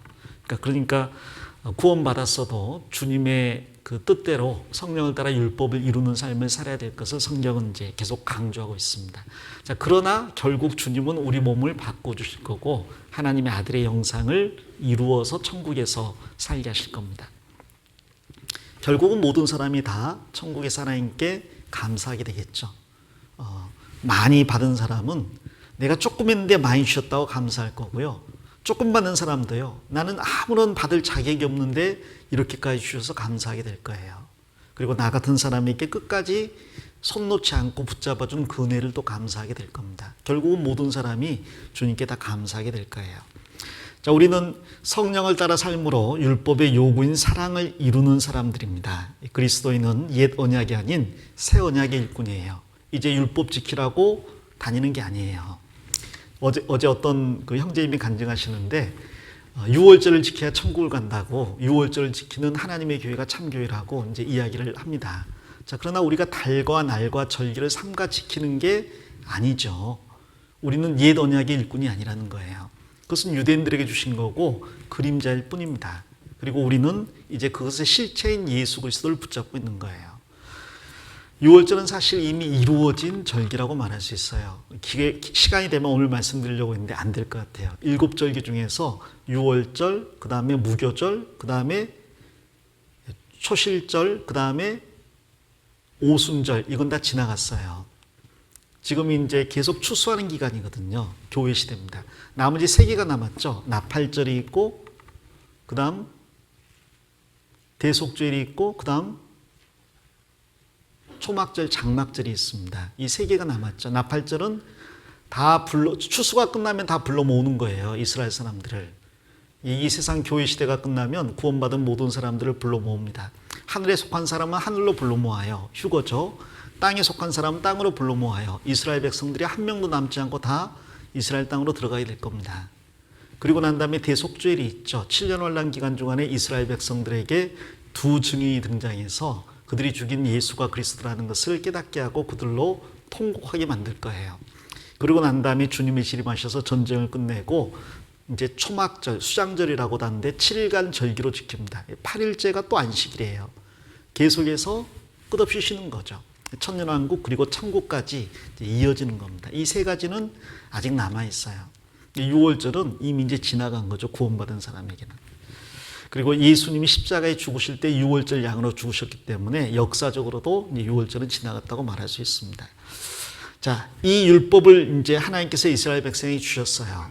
좀 전에 말씀드린 것처럼 그리스도가 오시기 전까지 이스라엘 백성들은 이 율법을 통해서 자신들이 죄인임을 깨닫고 구원자가 오셔야 되는 것을 간절히 이제 느끼게 됩니다. 자, 그러면 구원자는 언제 오시느냐? 이 율법을 주고 1500년 후에 오시잖아요. 그때까지 이스라엘 백성들의 죄는 어떻게 될까요? 자, 그래서 그 죄를 사하기 위해서 곧바로 주신 게 성막입니다. 그래서 출애굽기에 율법의 수여 다음에 곧바로 나오는 게 성막에 관한 이야기죠. 자, 율법 수여가 20장부터 나와 있고요. 그 율법을 수여한 다음에 언약을 체결하는 게 24장이 나와 있습니다. 그럼 25장이 뭘까요? 이게 성막인 거죠. 25장 가보겠습니다. 25장 1절입니다. 여호와께서 모세에게 일러 가라사대 이스라엘 자손에게 명하여 내게 예물을 가져오라 하고 무릇 즐거운 마음으로 내는 자에게서 내게 드리는 것을 너희는 받을지니라. 너희가 그들에게서 받을 예물은 이러하니 금과 은과 놋과 청색, 자색, 홍색 실과 가는 배실과 염소 털과 붉은 물들인 수양의 가죽과 해달의 가죽과 조각목과 등류와 관유에 드는 향품과 분향할 향을 만들 향품과 호마노며 에봇과 흉패에 물릴 보석이니라. 8절 9절 같이 읽겠습니다. 내가 그들 중에 거할 성소를 그들을 시켜 나를 위하여 짓되 무릇 내가 내게 보이는 대로 장막의 식양과 그 기구의 식양을 따라 지을지니라. 24장까지 십계명이 그리고 율법이 주어지고 그 다음에 율법의 체결, 언약의 체결, 피 뿌리고 이제 도장 찍는 일이 있었잖아요. 자, 그런데 하나님은 아시죠. 이스라엘 백성이 율법을 지킬 수 없다는 것을. 그래서 그 율법을 어겼을 때 그 율법을 어긴 죄를 사할 수 있는 이제 성막 제도를 주십니다. 그러나 성막은 단지 죄를 사는 것만을 이야기하는 게 아니에요. 성막은 예수 그리스도의 가장 완벽한 모형입니다. 그리고 더 나아가서 성막은 그리스도인의 신앙생활에 관한 축소판 모형이에요. 그리스도인이 어떻게 살아야 되느냐, 성막을 보면 다 나옵니다. 그리고 더 나아가서 교회가 뭐냐라고 할 때 성막에 다 담겨 있어요. 그래서 그리스도에 대한 가장 완벽한 모형이자 그리스도인의 신앙생활의 지침이자 교회에 관한 가장 완전한 모형이 성막이라고 말할 수가 있습니다. 이제 저희 아들이 그런 말 하더라고요. 내일 또 아버지 설교하면서 이것은 특별히 중요한데 이런 말 하느라고 한 20분 보내고, 그 다음에 지난주 복습 20분 보내고, 그 다음에 율법 실컷 하다가 성막 할 때 되면 시간 모자라가지고 후다다닥 지나가다가 나중에 일곱 절기 다섯 제사는 하지도 못하고 끝나지 않을 건가요? 어쩜 그렇게 저를 잘 파악했는지. 사실 이것은 한 20강 정도는 해야 될 부분이에요. 왜냐하면 이게 25장부터 50장까지 있거든요. 성막에 대해서만요. 그리고 레위기는 제사에 대해서 또 쭉 나와 있잖아요. 신명기에 또 이 내용이 담겨 있거든요. 사실 굉장히 분량이 많습니다. 제가 파키스탄 가서 이 성막에 대해서 좀 가르쳐 달라고 해가지고 후회할 텐데요. 우리는 후회하지 않는다고, 배울 수 있다고. 그래서 15시간 강의를 했거든요. 아니, 원래 15시간이 계획되어 있었어요. 15시간 강의를 했는데, 그들이 이제 한 3시간, 4시간 지나가니까, 우리가 잘못 생각했나 봅니다. 이게 아닌 것 같네요. 이 이야기를 하더라고요. 왜냐면요, 이 단어 자체를 몰라요. 자, 우리는 성경을 한글로 읽잖아요. 한글은요, 의미는 몰라도 읽을 수는 있어요. 누구든지. 그렇죠? 그러나 이제 외국어는요, 그렇지 않습니다. 이 쓰여진 대로 읽을 수 있는 그런 게 많잖아요. 근데 특히 이제 우르도 같은 경우에는 모음이 없어요. 그래서 모음을 이제 삽입해 가면서 읽어야 된다고 합니다. 근데 여기 어떤 모음을 삽입해야 되는지 학자마다 좀 달라요. 그래도 일상적으로 많이 쓰는 단어는 괜찮죠. 안 쓰는 단어는 이제 모르죠. 근데 일상생활에서 홍만호, 에봇, 흉패 이걸 왜 씁니까? 안 쓸 거 아니에요. 그러니까 이제 이 단어를 못 읽는 거예요. 그러니까 이제 힘들어 하더라고요. 이 뒤에 보면 많은 어려운 단어들이 나오는데, 근데 사실은 하나님께서 성경에 쓰신 단어 하나도 허투루 쓰지 않았고, 그 안에 엄청나게 많은 무한한 진리가 담겨 있잖아요. 의미가 담겨 있고 비유가 담겨 있고, 거기에 적용하면 수없이 많은 게 나올 수가 있습니다. 이 대제사장의 가슴에 박혀 있는 12가지 보석이 있잖아요. 이스라엘 12지파를 상징하는. 그것만 가지고도 보석 하나 가지고 1시간씩 설명할 수가 있거든요. 이 보석이 어떤 의미고, 유다지파의 깃발이 사자잖아요. 그게 어떤 의미고, 그 다음에 유다에게 준 축복이라든지 그들의 역사라든지 그것이 우리 신앙생활에 주는 의미라든지, 이렇게 하면 무궁무진하죠. 그래서 이것을 다 설명하기는 사실 불가능하지만, 그러나 개요라도 우리가 알고 나면 좋겠다 싶어서 간략하게 좀 말씀을 드려보려고 합니다. 성막입니다. 자, 성막과 그리스도. 성막은 그리스도에 관한 모형입니다. 그리고 그리스도인 그랬는데, 그리스도인은 그리스도를 닮아가는 사람이기 때문에 성막을 할 때 우리가 그리스도를 닮아가기 쉬운 거죠. 그리고 그 그리스도를 닮아가는 생활은 이제 교회 생활이라고 말할 수가 있습니다. 사도행전 7장에 보면 스데반이 이 이스라엘 민족을 광야 뭐라고 했어요? 교회라고 했거든요. 광야 교회에 있었다라고 이야기했거든요. 그러니까 이 교회 생활을, 광야 생활을 보면 잘 이해할 수가 있는 거예요. 근데 그 광야 생활에 한가운데 뭐가 있었냐면 이 성막이 있었습니다. 이스라엘 12지파는 이 성막을 중심으로 진을 쳤어요. 근데 그 진 치는 것도 하나님이 다 정해줬거든요. 성막을 중심으로 동쪽에, 서쪽에, 남쪽에, 북쪽에 있을 지파를 다 정해줬습니다. 근데 그 지파를 딱 진쳐놓고 보면 십자가가 돼요. 동서남북으로 이렇게 진을 쳤으니까. 그래서 교회는 십자가 중심이고, 구약 성경의 광야 교회는 이제 성막 중심이었다고 말할 수가 있어요. 이 성막을 어떻게 잘 설명할 수 있을까 생각하다가 제가 그냥 이야기를 하는 게 좋겠다 싶어요. 개괄만 제가 이야기한 다음에 나머지는 제가 이야기로 설명해 보겠습니다. 자, 하나님께서 율법을 주신 다음에 성막의 식양을 친히 보여주셨어요. 이건 어떤 의미가 있냐면, 모세가 마음대로 만든 게 아닙니다. 하늘에 이미 있는 것을 하나님께서 보여주신 거예요. 단 하늘의 것의 모형입니다. 실체는 하늘에 있고요, 그것을 모형으로 가장 잘 보여준 게 성막이에요. 그러므로 모세는 반드시 하나님이 보여주신 그대로 만들 필요가 있습니다. 자, 이거 보시면 이 어떤 형제님이 저한테 물어보시더라고요. 목사님은 출애굽기 25장부터 나와 있는 이 글 가지고 성막과 기구를 다 만들 수 있습니까? 못 만들죠. 이게 그렇게 자세하게 안 나와 있어요. 자, 그런데 어떻게 만들었습니까? 모세는 봤거든요. 그걸 직접 봤기 때문에 지시할 수가 있는 거죠. 예를 들어서 언약궤가 있고 언약궤 위에 있는 두 이제 그룹이 있어요. 천사들 두 그룹이 있잖아요. 근데 그 인터넷 들어가 가지고 언약궤를 쳐보면요, 언약궤에 있는 그룹이 어떤 그룹은 서가지고 이렇게 있어요. 그룹이 이렇게 높아요. 근데 어떤 그룹은 또 엎드려 가지고 이러고 있습니다. 뭐가 맞냐? 몰라요, 잘. 그건 안 나와 있으니까.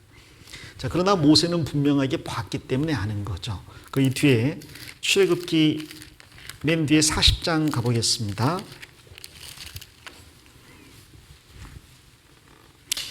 39장을 보겠습니다. 39장에 그 앞에도 나오지만 39장에 5절에 보시면 끝부분에 여호와께서 모세에게 명하신 대로 하였더라. 7절에 여호와께서 모세에게 명하신 대로 하였더라.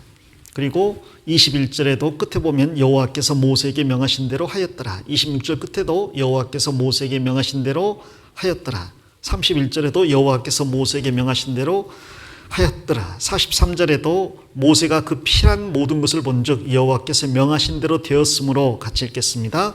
그들에게 축복하였더라. 하나님께서 하라고 하신 그대로 할 때 뭐가 임해요? 축복이 임하는 거예요. 그러니까 조금이라도 자기 생각을 집어넣으면 안 되는 겁니다. 모세는 시내산에서 하나님이 보여주신 그 식양 그대로를 가지고 이 지혜로운 사람, 그 부살렐과 그리고 그 밑에 같이 일하는 모든 사람들에게 하나하나 지시를 한 거예요. 그리고 그대로 되었을 때 하나님의 영광이 성막에 임했고 또 축복이 이스라엘 백성에게 임했습니다. 그래서 우리는 하나님의 말씀대로 더하거나 빼지 않고 그대로 행하는 게 아주 중요한 거예요. 그리고 특별히 성막은 하늘에 있는 것의 모형이기 때문에 더하거나 빼면 안 됩니다. 자, 뒤에 보면 성전을 만들잖아요. 성전을 솔로몬이 만들잖아요. 솔로몬은 성막을 성전으로 바꾸는데 그걸 어떻게 바꿀 수가 있었을까? 그 앞에 보면 그 방법이 나옵니다. 하나님이 다윗에게 성전의 식양을 또 다 보여줬어요. 그리고 다윗은 그것을 전부 다 기록을 하고 작성을 해서 자기 아들 솔로몬에게 넘겨줬습니다. 그러니까 성전은 하나님의 보여주신 그대로 돼야 돼요. 자, 그리스도가 성전이죠. 그리스도는 모든 삶을 하나님의 말씀대로만 했습니다. 단 하나도 하나님의 말씀에서 벗어나질 않았어요. 동일하게 우리가 그리스도인이고 우리 몸이 성전이고 우리가 사는 교회가 성전이기 때문에 이 안에서도 가장 주된 원칙은 뭐냐면 하나님의 말씀대로, 이게 가장 주된 원칙입니다. 어떤 건축을 할 때도요, 세상에 설계를 잘하는 분도 있고 건축을 잘하는 분도 계시겠죠. 그러나 더 중요한 것은 하나님의 말씀대로가 더 중요합니다. 땅을 사더라도 그렇고요, 봉사를 하더라도 그렇고, 어떤 것은 이것은 효율적이지 않은데요, 그래도 중요한 건 하나님의 말씀대로가 더 우선이라고 이제 말할 수 있어요.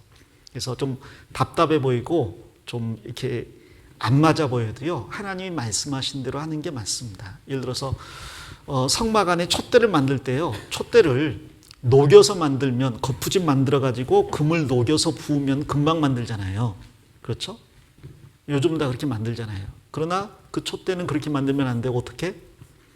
두드려서 만들어야 돼요. 일일이 두드려서 만들어야 됩니다. 두드려서 그 만들기가 얼마나 어렵겠습니까? 그러나 반드시 그렇게 만들라는 거예요. 왜? 이게 고난을 상징하는 거거든요. 하나님께서 하신 건 다 의미가 있습니다. 일일이 그렇게 만들어야 돼요. 더 내가 나은 생각이 있다, 계량한다, 그러면 안 돼요. 그래서 하나님의 말씀대로만 우직하게 살아가는 게 중요합니다. 두 번째, 성막은 예수 그리스도를 가장 잘 드러내주는 모형이자 그림자입니다. 그리고 성막은 성경에 7가지로 이름이 나와 있어요. 첫 번째, 막, 텐트라고 되어 있는데 어떤 의미가 있을까요? 텐트라는 것은 일시적인 것이다 이 말이죠. 이것은 일시적인 겁니다. 그리스도가 실체예요. 성소라는 건 어떤 의미가 있을까요? 성소라는 건 말 그대로 구별된 장소라는 거죠. 다른 곳과는 다르게 하나님이 구별하신 장소입니다. 성막이란 것은 어떤 의미가 있어요? 성막은 하나님이 거하시는 막이다 이 말이에요. 하나님이 거하시는 막. 회막이란 건 어떤 의미가 있습니까? 한자로 하면 이 회자가 만난다는 뜻을 가지고 있잖아요. 만난다. 하나님을 만나는 타버나클 오브 미팅이라고 말할 수가 있습니다. 하나님을 만날 수 있는 장소가 이 회막입니다. 그 다음에 여호와의 장막이라는 것은 하나님의 영광이 거하는 장막이라는 이야기죠. 그리고 증거막이라는 것은요, 증거하는 막이라는 거예요. 하나님의 거룩하심, 하나님의 영광, 하나님의 말씀, 이 모든 것들을 증거하는 곳이 이제 증거막입니다. 자, 증거의 장막은 좀 달라요. 아론이 이제 대제사장인데 그 아론의 대제사장에 탐을 낸 그 사람들이 있었잖아요. 고라와 그 무리들이 있었습니다. 그때 하나님께서 아론이 하나님이 세운 대제사장임을 입증하기 위해서 증거의 장막 앞으로 오라 그랬어요. 그리고 이제 그 앞에서 하나님이 아론이 참 제사장임을 이제 확실하게 입증해주고 그 쌍난 지팡이를 이제 보여주셨죠. 이스라엘 사람들의 지팡이를 모았는데 거기서 아론의 지팡이에서만 싹이 났습니다. 열매가 맺히잖아요. 이제 증거막이라는 것은 이제 영어로 하면 텐트 오브 테스트먼트라고 할 때 이 증거의 장막은 텐트 오브 위트니스, 증인의 장막이라는 뜻이에요. 그래서 하나님이 세운 대제사장이 아론이라는 것을 입증하는 겁니다. 그리고 이것은 우리에게 이제 그리스도인이 제사장이라는 것을 입증하는 그런 의미가 있습니다. 그래서 7가지 이름으로 이제 불려졌는데 어찌됐건 그 의미는 모르더라도 이 모든 게 다 성막을 이야기하는 것이다. 이렇게 생각하시면 되겠습니다. 성막을 주신 이유가 있는데 첫째는 하나님께서 이스라엘 백성에게 거하시기 위함이에요. 하나님이 지극히 크고 높은 곳에 계신 분이잖아요. 그러나 또한 구원받은 사람들 안에 이스라엘 백성들 가운데 거하기를 원했다는 거죠. 그리고 하나님의 완전하심과 인간의 불완전함을 깨닫게 하기 위해서 이 성막 안에 모든 절차가 굉장히 복잡하게 되어 있어요. 그것은 하나님이 얼마나 완전하신 분임을 드러내기도 합니다. 자, 그리고 죄인이 하나님께 나아가는 길을 성막을 통해 보여주시고 더 나아가서 구원받은 그리스도인이 신앙생활하는 모습을 보여주시기 위해서 결국 성막은 그리스도가 누구시며 그분이 무슨 일 하셨는지 그리고 그 그리스도의 죽으심과 부활하심으로 구원받은 그리스도인이 어떻게 신앙생활을 해야 되는지를 이제 보여주는 모습입니다. 제가 이 이야기로 잠깐 설명을 하겠습니다. 자, 설명하기 전에 명칭은 다 아셔야 될 것 같아서 간단하게 썼어요. 글자 보이시죠? 첫 번째 이 성막에 문이 있고 그 다음에 성막 포장이 삥 둘러쳐져 있습니다. 그 다음에 성막에 뜰이 있어요. 처음 들어가면 제일 먼저 보이는 게 뭐예요? 번제단. 그 다음에는 뭐가 있어요? 물두멍. 그 다음에는 이제 성소가 있는데 성소에 들어가는 문이 이제 천으로, 커튼으로 이제 베일이라고 하는데 커튼으로 쳐져 있습니다. 그 안에 들어가면 제일 먼저 이 왼쪽으로 금촛대가 있어요. 7 금촛대가 있습니다. 처음에 하나로 시작해서 그 하나인데 옆에 가지가 3씩 나와 있어요. 그래서 총 가운데 하나, 양옆으로 3개씩 7 금촛대예요. 7개가 있는 게 아니라 하나인데 7가지죠. 그리고 그게 떡상이 맞은편에 있습니다. 이 떡상에는 이제 떡이 떨어지지 않도록 한 뼘 정도, 손바닥 넓이만큼의 이제 이런 턱이 있어서 떡이 떨어지지 않게 이제 지켜줍니다. 거기는 이스라엘 12지파를 상징하는 12떡이 이제 안식일마다 올라가게 돼 있죠. 그리고 이제 그 앞쪽에 지성소 바로 앞에 금 향단이 있습니다. 이 향을 피워서 드리는 향단이 있어요. 그리고 그 뒤에 이제 휘장이 있죠. 성소와 지성소를 나누는 휘장이 있어요. 이 휘장은 이제 굉장히 두껍다라고 전승에 전해지거든요. 거의 한 뼘 두께라고 이야기해요. 이것은 결코 우연히 찢어질 수 없는 건데 예수님이 십자가 죽으실 때 위에서부터 아래로 쫙 찢어졌습니다. 그래서 지금은 성소와 지성소의 구별이 없는 거죠. 근데 유대인들은 그걸 다시 꿰매놨대요. 다시 못 들어가게. 자, 그 안에가 이제 지성소인데 지성소는 언약궤가 있습니다. 언약궤는 다시 밑에 십계명을 놓는 언약궤와 뚜껑에 해당하는 시은좌 혹은 뭐랄까요? 속죄소가 있다라고 이제 말할 수 있습니다. 자, 그리고 이 성소는 이제 널반으로 이제 구성되어 있는데요. 이 널반지는 총 이게 동쪽이니까요. 이쪽이 서쪽, 남쪽과 북쪽에 20장씩 있어요. 그리고 그 널판지를 밑에 고정할 수 있도록 밑에다가 이제 널판을 고정하는 것들을 이제 은으로 만들어 놨습니다. 그것을 여기는 제가 써놓지는 않았는데요. 그리고 뒤에도 8개의 판자가 있습니다. 총 28개의 판자로 이제 구성이 되어 있죠. 그리고 판자들이 서로 묶여야 되기 때문에 5개의 그 띠로 묶어놨어요. 이게 이제 대인데 나무로 깎아서 금으로 입혀가지고 5개의 대로 이렇게 묶어놨습니다. 그러니까 서로 단단하게 붙어가지고 안 넘어지는 거죠. 그리고 그 위는 이제 사중으로 덮어놨습니다. 이게 성막 덮개예요. 이제 이것을 머릿속에 담아 놓으시고 이제 이야기를 들으시면 좋겠습니다. 걱정되네 벌써. 자, 여기 한 이스라엘 사람이요, 성막으로 왔어요. 왜 왔을까? 낮에는 구름 기둥이 성막 위에 있어요. 밤이 되면 뭐가 있어요? 불 기둥이 있어요. 이 이스라엘 백성들이 광야에 거하면서 항상 자신들이 보는 그 한 중앙에 낮에는 구름 기둥이 피어 있고 밤에는 불 기둥이 피어 있는데 정말 신묘막측한 모습이 아닐 수가 없습니다. 이게 뭘까? 뭔가가 있어요. 그래서 그 뭔가가 무언가인지 알려고 이제 한 가운데로 나옵니다. 이 성막으로 나와요. 딱 나왔는데 오자마자 딱 마주치는 게 뭐예요? 여기 있는 성막 포장입니다. 여기 다른 말로 하면 여기 성막 아니야, 여기 세마포 울타리예요. 세마포 울타리. 자, 이 성막 포장은 뭐냐면 여기 보시면 여기 성막 포장이 이게 높이가 5m가 넘거든요. 그러니까 담은 약 2.4m 정도 높이에요. 그러니까 멀리서 보면 담하고 이 성막 포장의 윗부분만 살짝 보여요. 그리고 그 위에 이제 구름 기둥이 피어 있는 거죠. 구름 기둥을 보고 뭔가가 있다, 신기하다고 가까이 왔더니 제일 먼저 보이는 게 이 세마포 울타리하고 그 위로 조금 드러나 있는 성막 포장이 보이는 거예요. 근데 이 성막 포장은 제일 바깥쪽이 뭘로 만들어져 있냐면 해달의 가죽으로, 다른 말로 하면 물돼지 가죽에 그 가죽을 엮어가지고 이제 덮 위를 씌워놨어요. 이게 이제 가죽이기 때문에 좀 칙칙합니다. 특별히 이제 물돼지라고 했는데 그 듀공이라고 아시는가 모르겠습니다. 인어 전설의 그 원천인 듀공이 홍해에 많이 잡혔대요. 그래서 그걸 가지고 그 가죽으로 이제 신발을 만든 거예요. 가죽신을. 그런데 그것들을 다 이제 걷어서 그걸로 성막 위를 포장을 해놨어요. 근데 이게 굉장히 칙칙하거든요, 색깔이. 보니까 뭔가가 있다 해서 왔는데 위에 보이는 그 성막 위에 그 포장은 상당히 칙칙하고 볼품이 없어요. 별 볼 일 없는 것 같다. 그런 생각이 드는 거죠.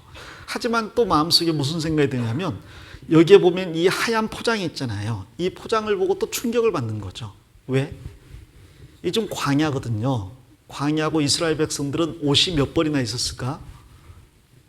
우리처럼 막 수백 벌 있지는 않을 거 아니에요. 그렇죠? 봄, 여름, 가을, 겨울 수백 벌 있지는 않겠죠.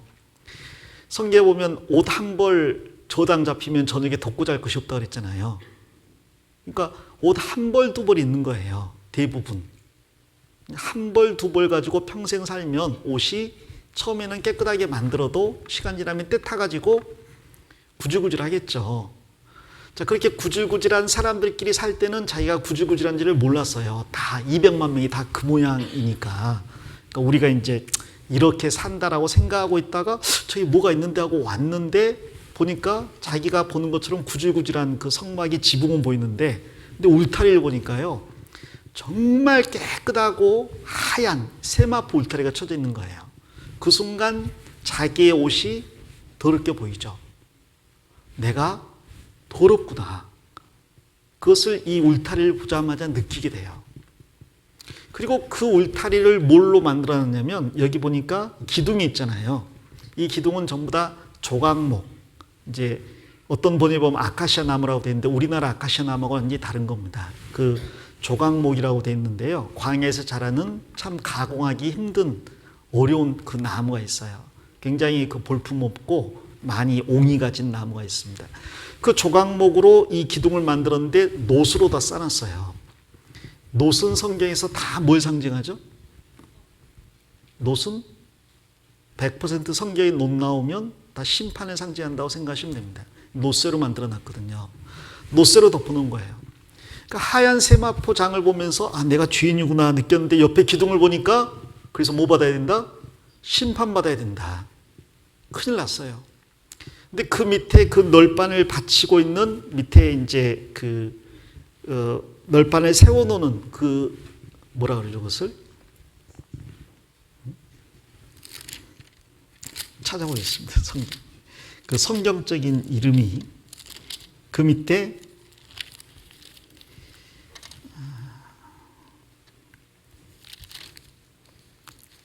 받침이라고 되어 있네요. 예. 받침이 있어요, 받침. 근데 이 밖에 있는 기둥의 받침도 놋으로 만들어져 있거든요. 그러니까 이것은 철저한 심판을 이야기합니다. 이 괜히 호기심에 여기 나왔다가 자기가 죄인이라는 걸 깨닫고 철저한 심판 아래 있다는 걸 알게 됐어요. 큰일 났죠. 자, 그런데 이것이 지금 안 무너지는 이유가 뭐냐면 여기를 전부 다 뭘로 잡아당겨 놨어요? 지금 줄로 잡아당겨 놓고 그 다음에 여기를 말뚝으로 박아놨어요. 그래서 팽팽하게 당겨서 고정을 시켜놓은 겁니다. 근데 이 말뚝은 뭘로 만들었는가 봤더니 이것도 놋이에요. 아주 죽으란 소리죠. 그러니까 이 밖에 있는 사람은 심판 아래 있구나라는 걸 깨닫게 해줍니다. 참고로 이 말뚝은요, 땅에 박을 때 끝까지 다 박아야 돼요? 반틈 박아야 돼요? 아니면 설렁 박아야 돼요? 끝까지 다 박으면 밧줄을 묶을 자리가 없어요. 그렇죠? 어떻게 박아야 돼요? 대충 박으면 뽑혀버리고 끝까지 다 박아버리면 이 줄을 묶을 자리가 없잖아요. 절반 정도 박는 거예요. 3분의 2 정도. 이 땅 속에 들어가 있는 부분이 죽으신 그리스도에 대한 상징이고요. 밖으로 나온 부분이 부활하신 그리스도에 대한 상징입니다. 그리고 이 줄은 그럼 무슨 상징일까요? 그리스도의 사랑, 사랑의 띠, 사랑의 줄, 그런 말씀 성경에 많이 있잖아요. 그래서 주님의 죽으심과 부활하심이라는 그 사랑의 띠라고 말할 수가 있습니다. 이 밖에 있는 사람이 아는 건 뭘 알고 있는 거냐면 저기에 뭔가가 있다. 근데 뭔지는 몰라요. 그런데 가서 보니까 물돼지 가죽으로 아주 칙칙하고 초라해. 여기서 말한 예수님이라는 분이 나사렛 목수의 아들인데 십자가에 죽었다면서. 근데 그게 뭐 나하고 무슨 상관이야. 자, 그런데 또 뭘 하냐면 근데 교회는 거룩한 곳이고 그 다음에 천국과 지옥 이런 걸 아는 거죠. 그리고 죽음 이후 심판이 있다는 것. 그리고 또 한 가지 아는 게 어렴풋이 아는 게 있는데 뭐냐면 예수님이 죽었다가 살아났다는 이야기. 그리고 하나님은 사랑이시라. 이제 이런 것들은 교회 안 다녀도 대충은 아는 것들이에요. 그러나 그것밖에 모릅니다. 자, 이 사람이요 더 알기를 원해요. 진리를 찾기를 원해요. 자, 그럼 어떻게 하냐면 자세히 살펴봐요. 자, 그랬더니 놀랍게도 뭐가 있냐면 제일 위가 팽팽한 이유가 여기에 쭉 고리를 만들어 놓고 여기에 은으로 가리대를 해놨어요.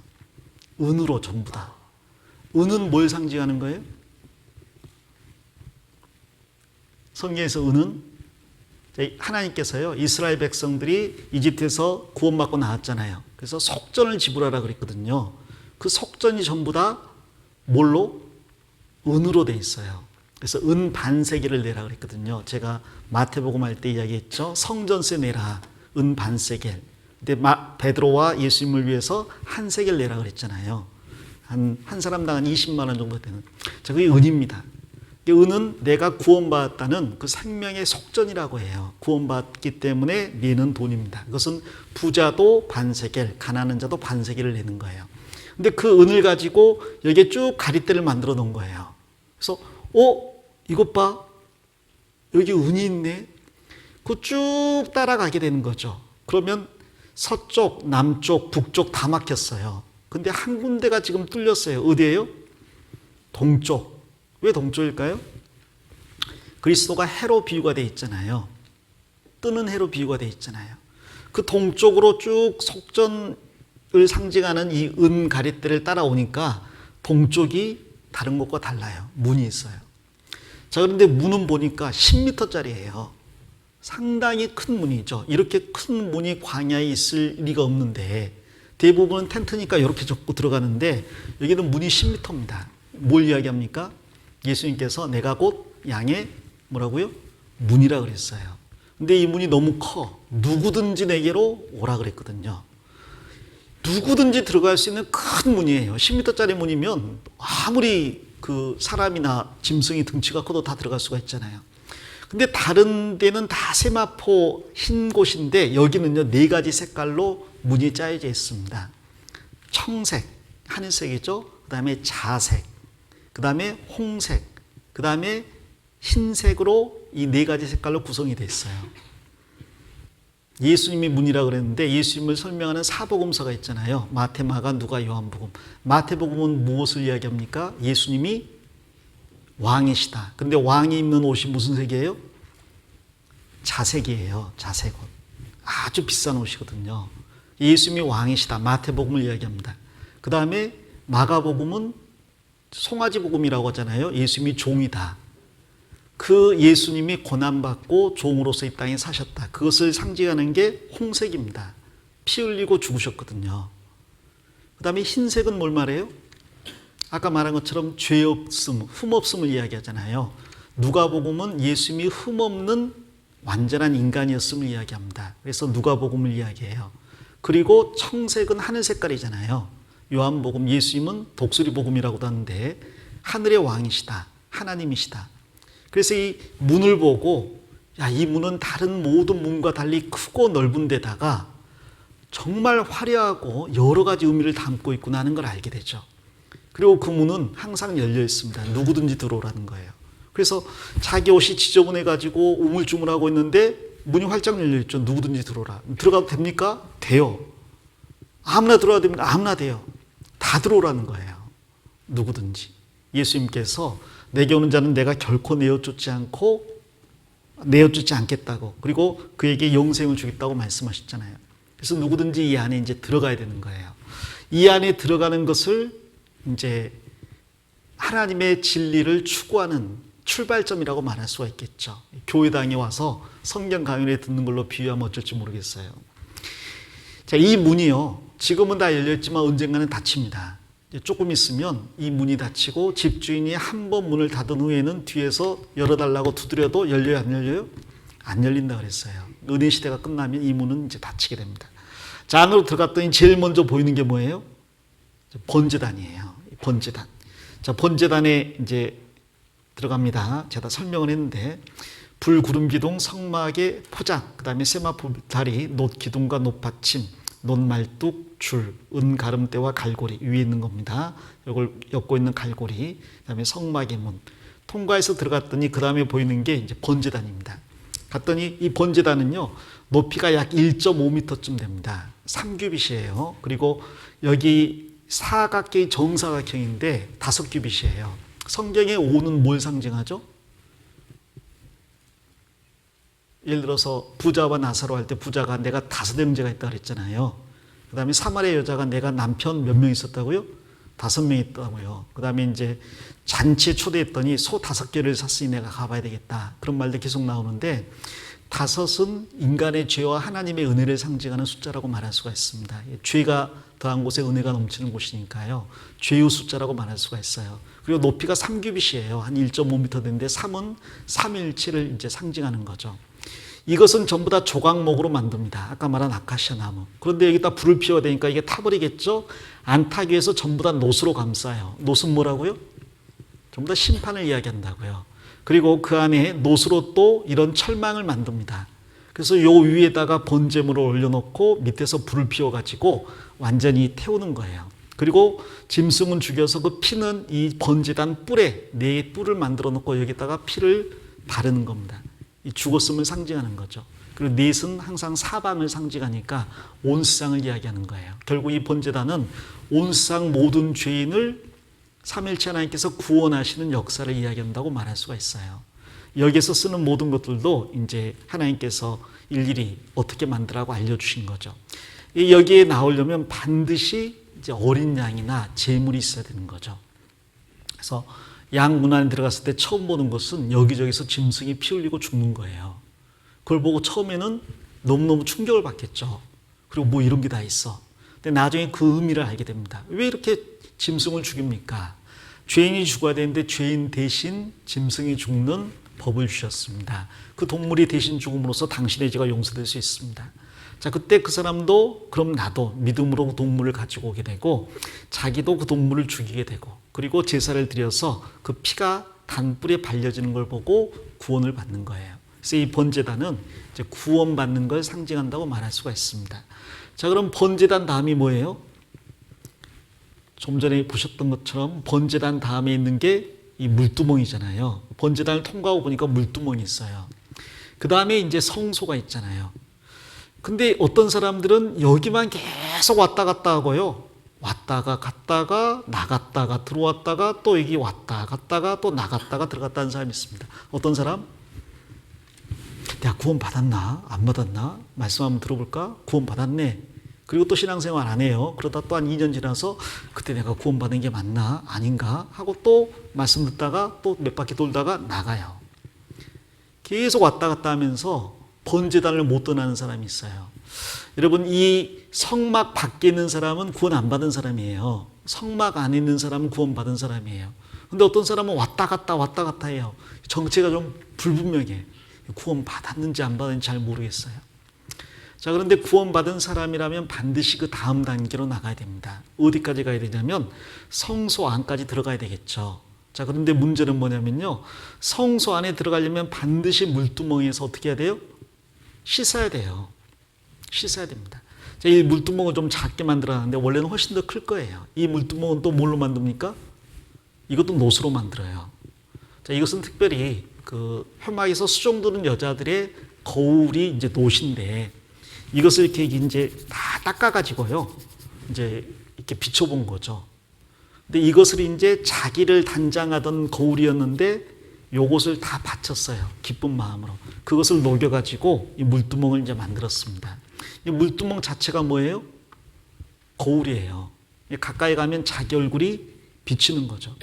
그러다 보니까 아니 내가 번제단에서 양을 잡고 소를 잡았지만 여전히 그 광야의 이 장막 회막이 있잖아요. 바닥은 포장이 돼 있습니까? 안 돼 있습니까? 안 돼 있기 때문에 발에 자꾸 뭐가 묻어요? 먼지가 묻고 또 손에도 일을 하다 보니까 먼지가 묻잖아요. 근데 그게 이제 보이는 거죠. 얼굴에 묻은 것도. 자, 그러니까 이 물두멍에서 계속 손을 씻고 발을 씻고 더러운 것을 씻어야 돼요. 안 씻으면 어떻게 된다고 되어 있느냐? 죽는다고 되어 있습니다. 그래서 이 안에서 일하는 제사장은 일하는 게 중요한 게 아니라 일하기 전에 먼저 씻는 게 중요해요. 여기에 물은 한정없이 있어요. 물은 뭘 상징하죠? 말씀을 상징하잖아요. 그래서 거울도 말씀을 상징하는 거니까 하나님의 말씀에 자기를 비춰서 더러운 걸 알았다면 또 그 말씀에 씻어야 된다는 이야기입니다. 씻지 않고 일만 자꾸 하려다 보면 죽어요. 밖에 있는 사람은 제사장이 왜 죽었는지 모르지만 안에 있는 사람은 알죠. 안 씻었구나. 그걸 아는 거죠. 자꾸 씻어야 되는 거예요. 그래서 여기서 물두멍에서 손을 씻어야 됩니다. 이것은 구원받고 나서 그때그때 짓는 죄를 하나님 앞에 자복하고 하나님의 말씀으로 우리 죄를 씻는 걸 이야기합니다. 그러니까 말씀과 이제 연결이 되는 거죠. 구원받고 난 다음에. 자, 그러나 이것은 성소로 들어가기 위한 준비일 뿐이지 실제 신앙생활은 이제 성소부터 시작이 되는 거죠. 자, 이 성소로 들어가면 그 앞에 또 청색, 자색, 홍색 그리고 가는 게 꼰 배실 가지고 만들어 놓은 성소의 문이 있어요. 그 문을 이제 통과해야 됩니다. 이것도 물론 예수 그리스도를 상징하는 거죠. 아까 입구에 있던 문과 같은 거예요. 그리고 그 안에 가면 이제 널빤지 20장으로 이렇게 벽을 만들어 놓고 가리대를 가지고 그걸 연결해 놨어요. 자, 이 널빤지들은 전부 다 조각목으로 만들어져 있습니다. 근데 그것을 뭘로 감싸놨어요? 그건 전부 다 금으로 감싸놨습니다. 이 성소 안은 전부 다 금이죠. 그리고 받침대는 뭐예요? 아까 밖에 있는 받침대는 뭐였죠? 노시였는데 여기 받침대는 전부 다 은이에요. 은이란 아까 구속이라고 그랬죠? 구원받은 그리스도인들을 상징하는 거예요. 하나님께서 우리 히브리서 찾아보겠습니다. 좀 전에 말씀드린 것처럼요. 히브리서 3장입니다.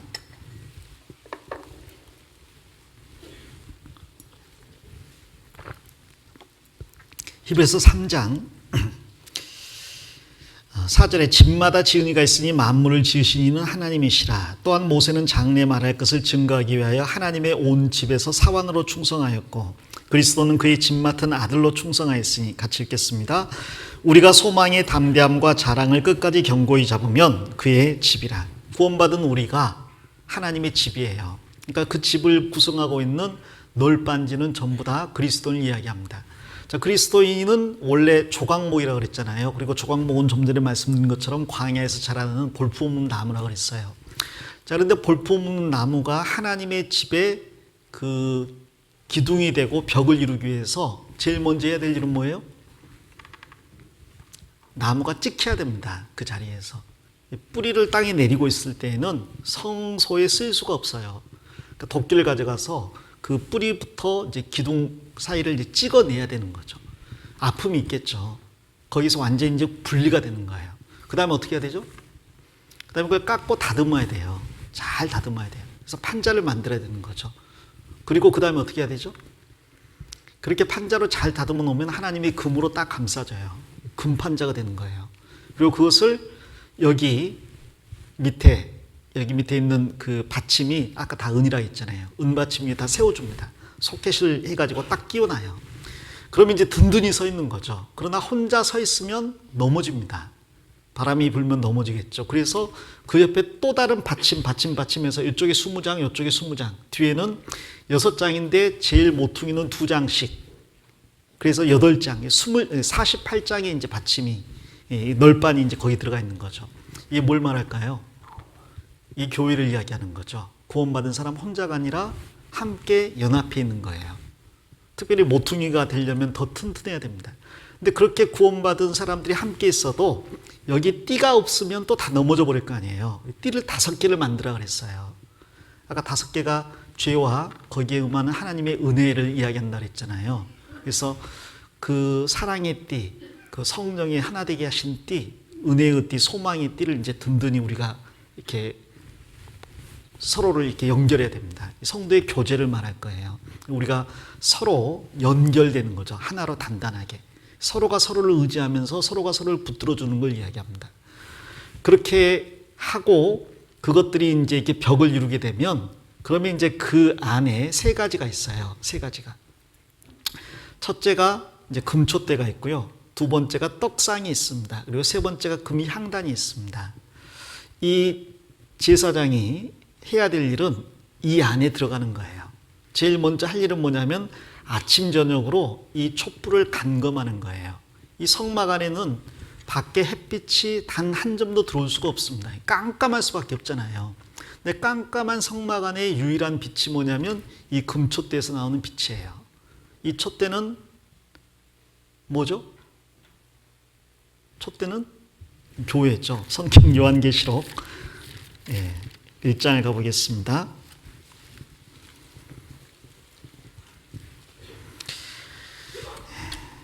요한계시록 1장에 20절에 보면 내 본 것은 내 오른손에 7별의 비밀과 7 금촛대라. 7별은 7교회의 사자요. 7 촛대는 7 뭐라고요? 교인이라. 그래서 교회는 이제 촛대로 비유가 되어 있습니다. 그래서 세상의 어둠을 밝혀주는 유일한 게 빛인데 그 빛이 교회에서부터 나오는 거예요. 그럼 교회가 빛을 발하려면 뭐가 있어야 될까요? 촛대 안에 뭐가 있어야 돼요? 기름이 있어야 되겠죠. 기름이 끊어지면 빛도 끝나는 겁니다. 그래서 이 기름은 뭘 이야기해요? 성령을 상징하는 거죠. 기름을 또 어떻게 만들라고 자세히 말씀하셨는데 그것까지 말씀드릴 건 없고 이 제사장은 이 기름이 끊어지지 않도록 계속 간검을 해야 돼요. 그래서 계속 이 촛불이 타오르게 해야 됩니다. 그 촛대는 가운데가 하나가 있다 그랬잖아요. 이 촛대를 보시면 가운데에 하나가 있습니다. 이렇게 여기 가운데에 있는 촛대는 예수 그리스도를 상징합니다. 그 6은 인간수거든요. 6은. 그래서 인간을 이야기하는데 인간 중에서도 그리스도의 옆구리가 창에 찔려서 그 피로 구원받은 사람들, 교회를 이야기하는 거예요. 그리고 그 인간 숫자 6에다가 그리스도 1이 더해져 가지고 7 완전수가 됐어요. 그래서 교회는 그리스도가 주인이시고요. 구원받은 사람들, 예수님의 옆구리에서 나온 피로 구원받은 사람들이 또다시 동일한 빛을 발하는 그 촛대로서 이제 역할하는 겁니다. 그래서 예수님께서 내가 빛이라 그랬고요. 구원받은 사람은 빛의 자녀가 된다 그랬잖아요. 그리고 빛을 비추라 그랬습니다. 그리고 그러기 위해서는 계속적으로 이제 기름을 공급해야 되는 거죠. 그래서 제일 먼저 들어가게 되면 동쪽, 서쪽, 남쪽에 있는 이 촛대에 먼저 불을 감금해야 돼요. 꺼지지 않게. 그 다음에 이제 이 반대쪽에 있는 동, 서, 남, 북쪽에 있는 떡상으로 갑니다. 이 떡상에 12개의 떡이 있다고 했잖아요. 이스라엘 12지파를 상징하는. 이것은 이제 모든 구원받은 그리스도인들 교회를 이야기할 겁니다. 그래서 12광줄이 가득히 떡이 남았다 그랬잖아요. 7광줄이 가득히 남았다 그랬잖아요. 그래서 구약에 12지파가 있었고 12제자가 있었는데 그들을 통해서 7교회가 형성될 것을 이제 의미하는 거라고 이야기했습니다. 그래서 이것은 교회에 대한 모습인데 또 그 교회 안에 예수님이 생명의 떡으로 계실 걸 이야기하는 거예요. 그리고 우리 성도 개개인을 이야기하기도 합니다. 이 떡이 이 떡상에 올라가 있는데 떡이 미끄러져 떨어질 수가 있어요. 그래서 떨어지지 않도록 이 정도로 턱을 만들어 놨습니다. 여기 보면 떡이 굉장히 두껍잖아요. 근데 이렇게 두껍지는 않고요. 원래 저도 파키스탄 가서 떡을 먹어보면 그냥 이렇게 납작 가늘어요. 쓴 피자 있잖아요. 쓴 피자 그 정도 베이스만 합니다. 그러니까 그거 6장씩 이렇게 두 군데 이렇게 쌓아놓는데 그러면 이 정도의 턱이 있으면 이제 안 떨어지는 거죠. 이것은 이제 생명의 떡이신 예수 그리스도를 상징함과 동시에 떡을 때문에 교제하는 걸 이야기하죠. 그리스도인의 교제를 이야기합니다. 그리고 서로 넘어지지 않도록 붙들어주는 걸 이야기해요. 그래서 하나님은 한 영혼도 실족하는 걸 원하지 않으신다는 걸 또 이야기하기도 합니다.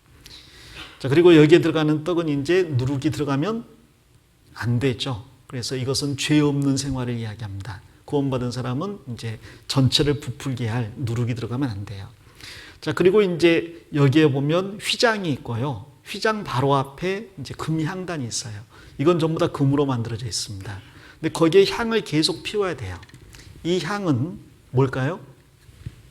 이 향은 성도들의 기도라고 그랬죠. 그래서 요한계시록 8장 가보겠습니다. 8장 3절에 보면 또 다른 천사가 와서 제단 곁에 서서 금향로를 가지고 많은 향을 받았으니 이는 모든 성도의 기도들과 합하여 보좌 앞 금단에 드리고자 함이라. 4절 같이 읽겠습니다. 향연이 성도의 기도와 함께 천사의 손으로부터 하나님 앞으로 올라가는지라. 이 향을 피우면 금향단에서 향을 피우면 그 향연이 하늘로 쭉 올라가잖아요. 그게 이제 성도의 기도가 하늘로 올라가는 것을 이야기합니다. 이건 이제 이 향이 올라가려면 어떻게 돼야 될까요? 향이 올라가려면 불을 피워야 되잖아요. 태워야 되잖아요. 뜨겁게 기도할 것을 이야기하는 거예요. 자기 자신을 온전히 태워드리는 겟세마네 동산 예수 그리스도의 기도처럼 대충 기도할 게 아니라 정말 향연이 올라가려면 뜨겁게 향이 타야 됩니다. 그리고 그것이 올라가면 그걸 하나님이 다 받으시는 거예요. 자, 그러면요. 여기 보시면 이 밖에서 구원받은 사람이 말씀으로 자기 자신을 비춰보고 씻고 그 다음에 그리스도를 상징하는 성소의 문을 들어가서 제일 먼저 빛 대신 주님과 교제하고 하나가 된다 그랬죠. 그리고 생명의 떡이신 예수님과 함께 교제하고 교회 안에서 교제해야 된다 그랬죠. 말씀과 또 빛된 생활을 통해서 우리가 하나님께 기도하면 그러면 하나님이 이걸 받으십니다. 그러니까 기도를 하는데 말씀의 근거에서 그리고 올바른 생활의 근거에서 우리가 기도하잖아요. 그럼 그걸 하나님이 받으신다는 거예요. 생활은 좋은데 말씀에 없는 걸 구하면 하나님이 받을 수가 없고요. 또 말씀은 잘하는데 생활이 어둡다면 하나님이 받을 수가 없습니다. 그래서 이 향단이 이 휘장 바로 앞에 있다는 것도 우리에게 큰 의미가 있을 거예요. 요 너머에 누가 계시냐면 하나님이 계시잖아요. 그러니까 이것은 하나님 앞에 바로 드려지는 개인의 경건 생활이라고 말할 수가 있을 거예요. 말씀 읽는 것도 경건 생활이에요. 교제도 경건 생활이에요. 그러나 하나님과 직접적인 경건 생활은 가장 가까운 게 뭐가 될까요? 기도가 될 겁니다. 기도가 굉장히 어려운 거죠. 다른 말로 하면. 성경 읽거나 교제하는 것은 상대적으로 문에 가까이 있어요. 제일 안쪽에는 기도가 있잖아요. 그러니까 우리는 기도하지 않고 성경 읽을 수도 있고 기도하지 않고 교제할 수도 있어요. 그러나 더 나아가야 되겠죠. 주님과 교제는 이제 기도가 돼야 되고 그것은 바로 지성소 앞에 있는 겁니다. 자, 지성소 앞에는 이제 휘장이 맡고 있습니다. 휘장이. 근데 이 휘장은요, 청색, 자색, 홍색 실에다가 금색 실까지 넣었어요. 하나님의 영광을 이야기하는 건데 거기에 뭘 새겨 넣냐면 스랍을 새겨 넣습니다. 근데 여기 있는 스랍은 꼭 좀 페르시아의 그 유물같이 그려놨어요. 이 스랍 그룹인데 그룹이 뭐냐면 에덴 동산에서 아담이 범죄했을 때 하나님께서 아담과 하와를 에덴 동산에서 쫓아냈죠. 그들이 다시 에덴 동산에 들어가지 못하게 하려고 하나님께서 두루 돋는 화영검을 두셨습니다. 그리고 그룹들로 하여금 지키게 했어요. 그러니까 에덴 동산 안에 지금 뭐가 있냐면 생명과가 있어요. 생명과를 먹으면 영생하는데 문제는 생명과로 나아갈 수가 없어요. 선악과를 먹음으로 인해서 에덴 동산에 쫓겨났을 뿐 아니라 두루 돋는 화영검이 있고 그룹들이 지키고 있는 거예요. 생명나무로 나갈 수가 없는 거죠. 만약 그것을 기어이 뚫고 생명나무를 먹겠다고 나가면 이 두루 돋는 화영검과 그룹들에 의해서 어떻게 돼요? 죽어요. 그렇죠? 그러니까 죽지 않고는 못 나가는 겁니다. 그래서 이 길로 가는 길은 막혀 있는 거예요. 여기에 그룹이 새겨졌다는 것은 누구도 들어오지 말라는 겁니다. 여기 들어가려면 반드시 뭐가 있어야 돼요? 죽음이 있어야 돼요. 그리고 죽었다는 증거로 뭐? 피가 있어야 되는 거죠. 여기는 1년에 딱 몇 번? 한 번. 정확히 말하면 하루 2번 들어가는 거죠. 왜냐하면 대제사장이 먼저 자기 죄를 위해서 염소를, 송아지를 잡습니다. 그리고 그 피로 먼저 자기 죄를 씻고 그 다음에 나와서 그 다음에 백성들을 위해서 또 짐승을 잡아서 들어가야 되니까 하루에 2번 들어간다라고 말하는 게 더 정확하겠지만 오직 1년에 하루 들어가는 거예요. 대속죄일날. 저기를 들어가는 것은 죽음을 통과하면 안 되는 겁니다. 자, 그런데 예수님이 십자가에 죽으실 때 저 휘장이 위에서부터 아래까지 다 찢어졌다는 게 무슨 말입니까? 그 이스라엘 백성이 짓는 그 제사는 1년에 한 번씩 들어가는 제사잖아요. 그러니까 휘장은 그대로 있어요. 1년에 하루만 열리는 겁니다.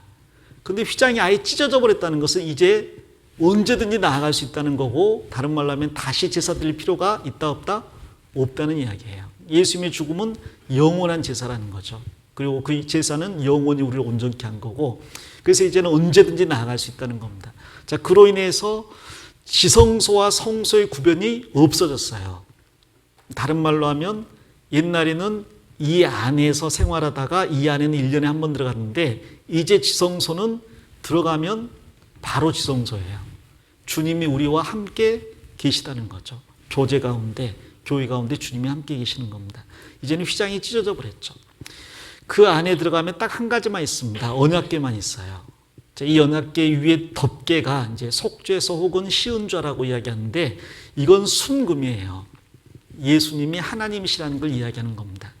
자, 그리고 밑에 있는 이 상자는 안은 조각목으로 만들었는데 밖을 금으로 감쌌습니다. 안에 조각목은 예수님이 인간으로 오셨다, 인성을 이야기하는 거고, 밖에 금으로 싸는 것은 신성을 이야기하는 겁니다. 그러나 속죄소는 그분은 애초에 하나님이심을 이야기하는 거예요. 그리고 여기에 이제 피가 뿌려지고 이 앞에 피를 쏟습니다. 그렇게 해서 1년의 제사를 없애는데, 자, 지금은 이제 그 피가 이제 영원히 효과가 있는 피기 때문에 더 이상 이 제사가 필요하지 않은 거죠. 이제는 이 언약궤를 뭘로 우리가 받아들이면 되냐면 예수님으로 받아들이면 돼요. 이 언약궤 안에는 뭐가 있냐면 옛날에는 돌판이 있었어요. 자, 그러나 지금 이제 이 언약궤 안에 뭐가 있냐면 주님이니까 주님 안에 모든 게 다 들어 있습니다. 모든 약속이 다 주님으로 말미암아 성취가 될 겁니다. 주님 우리에게 약속하신 모든 것들이 그 약속인데 그게 다 성취가 돼요. 죄를 용서했다는 약속뿐 아니라 천국에서 우리에게 주시겠다고 하는 영원한 영광들까지 다 이제 이게 우리 것이 되는 거죠. 자, 이게 이제 성소고 지성소예요. 근데 좀 전에 말씀드린 것처럼, 자, 이것은 밖에서 보면 안 보입니다. 전혀 안 보이고 뭐만 보이냐면 이게 네 겹으로 그 덮개가 구성되어 있는데 물돼지 가죽만 보이는 거예요. 그러니까 안에가 얼마나 화려하고 무엇이 있는지는 들어가 본 사람에는 전혀 몰라요. 그것은 심지어 구원받은 사람이라 할지라도 저 성소 안에 안 들어가 보면 뭐가 있는지를 모르는 거죠. 가려져 있으니까. 그러니까 좀 전에 말씀드린 것처럼 번제단 주변만 맨날 왔다 갔다 하고 왔다가 나갔다가 왔다가 나갔다가, 그러나 주님이 원하시는 것은 거기에서 더 나아가서 씻고 그 안에 들어와서 빛된 생활을 하고, 그리고 생명의 뜻인 주님과 교제하는 가운데에서 주님과 기도로서 교제하고, 그리고 더 나아가서 주님이 우리에게 약속하신 모든 것들을 받으라는 거죠. 주님 우리에게 이렇게 하라고 하는 것은 결국은 우리에게 모든 걸 주시기 위함입니다. 생명도 주시고 영원한 영광도 함께 주시려고. 생명은 좀 전에 번제단에서 얻었다면 영원한 영광은 이 언약궤에서 얻는 거예요. 이 약속에서 얻는 거예요. 근데 거기에 대해서 관심이 없고 바깥만 왔다 갔다 하는 사람은요, 그냥 이 밖에 있는 이 물돼지 가죽만 보면서 별거 없을 거야라고 생각하는 거죠. 뭐 더 신앙생활 열심히 해봤자 뭐 크게 차이가 안 날 거라고 생각하는 거예요. 이 덮개도 이제 말이 나왔으니까 이 네 가지입니다. 맨 처음에는 물돼지 가죽이에요. 이것은 사막의 뜨거운 열기라든지 비바람으로부터 이 성막을 완벽하게 보호해 줍니다. 자, 그러나 그 안에는 한 겹 벗겨보면 붉게 물들인 수양의 가죽이 있어요. 붉게 물들인 이유가 뭘까요? 죽임을 당하신 어린 양, 이 붉은 보혈을 상징하는 거죠. 근데 거기서 한 겹 덮어보면 염소 털로 이제 그 짜져 있는 또 그 장막이 있습니다. 그것은 이제 죄 없는 그리스도를 이야기하겠죠. 근데 마지막에 마지막을 덮고 있는 것은요, 청색, 자색, 홍색, 흰색 실로 공교하게 수를 놓은 아주 그 화려한 천이 마지막을 덮고 있어요. 그럼 밖에서는 안 보입니다. 어디서만 보여요? 안에 들어가야 보여요. 이 안에 들어가면 벽은 다 금이고요. 바닥에 아까 말한 받침들은 전부 다 은이고요. 그리고 천정은 전부 다 그 아주 공교하게 수놓은 천사들의 모습이 다 있고요. 전부 다 이 금촛대가 있고 금상이 있고 향단이 있고 전부가 금이잖아요. 황금의 집인 거예요. 밖에서 보면 물돼지 가죽인데 집 안에 들어가 보니까 황금집이다. 물론 이 안에 또 기둥이 다 의미가 있습니다. 여기 앞에는 이제 기둥이 5개, 여기는 4개 다 의미가 있는데 그것까지 일일이 설명은 다 안 드리겠어요. 자, 주님께서 요구하시는 것은 우리가 이 황금의 집 안에서 이 지성소까지 나아가기를 원하는 거예요. 어떤 사람은 이 밖에 있고요. 어떤 사람은 이 안에서 왔다 갔다 하고요. 어떤 사람은 조금 더 나아가서 그냥 말씀으로 씻지만 그 안에는 못 들어가 보고요. 그러나 들어가 본 사람은 압니다. 그 안에 빛된 생활이 무엇인지, 그리고 주님과의 진정한 교제가 무엇인지, 성도들 간의 연합이 무엇인지, 봉사하는 게 무엇인지 그런 것들을 다 알게 되는 거죠. 그리고 가장 깊숙이 주님을 직접 만나서 주님이 우리에게 주신 약속들을 직접 받아내는 그러한 것까지 있을 거예요. 자, 조지 밀러는 5만 번 기도를 했는데 그 응답을 다 받았다고 하잖아요. 언약궤까지 간 사람이죠. 하나님의 모든 약속을 다 자기 것으로 소유한 사람입니다. 내가 만일 기도하는 것이 이루어지지 않고 있다면 여기에서 무언가가 걸린 거죠. 그래서 그것을 이제 우리가 잘 찾아내서 씻어내면서 점점 더 주님께 나아가야 되겠습니다. 자, 여기서 섬기는 사람은 제사장이에요. 제사장의 옷이 따로 있습니다. 평상시에는 화려한 옷을 입고요. 그리고 대속죄일은 흰 옷을 입어요. 그 옷도 의미가 있고, 그 다음에 그 제사장이 지내는 5가지 제사도 다 의미가 있습니다. 그리고 하나님이 1년 동안 지키라고 한 7가지 절기도 의미가 있겠죠. 그것까지 하려고 했는데 그건 안 될 것 같아요. 그래서 그건 다음 시간에 말씀을 드리도록 하겠습니다. 자, 하나님께서 황금집으로 오라고 하십니다. 우리를 초청하고 있어요. 우리뿐 아니라 아직 밖에 있는 모든 사람도 이 넓디 넓은 문으로 들어오라고 하고 계시죠. 이제 전도 집회가 되겠죠. 그래서 우리가 복음을 전하는 그 일부터 시작을 해야 되겠습니다. 그래서 밖에 아직 하나님을 알지 못하는 사람에게 이 넓은 문으로 인도하는 일을 우리가 잘 해나갑시다. 기도하겠습니다. 주님 감사합니다. 오늘 율법과 그 의미에 대해서, 그리고 율법을 범한 죄인에게 은혜로 주시는 성막에 대해서 간략하게 살펴보았습니다. 주님께서 우리에게 지각을 주셔서 성막을 더욱더 잘 알게 하시고 실체이신 그리스도를 더더욱 알아갈 수 있도록 도와주시옵소서. 또한 아직 그리스도를 알지 못하는 밖에 있는 자들을 그리스도 안으로 인도하는 전도자 될 수 있게 도와주시옵소서. 준비하고 있는 모든 일들 가운데 주님 특별히 함께해 주시기 원하며 우리를 사랑하시는 예수님 이름으로 기도합니다. 아멘. 수고하셨습니다.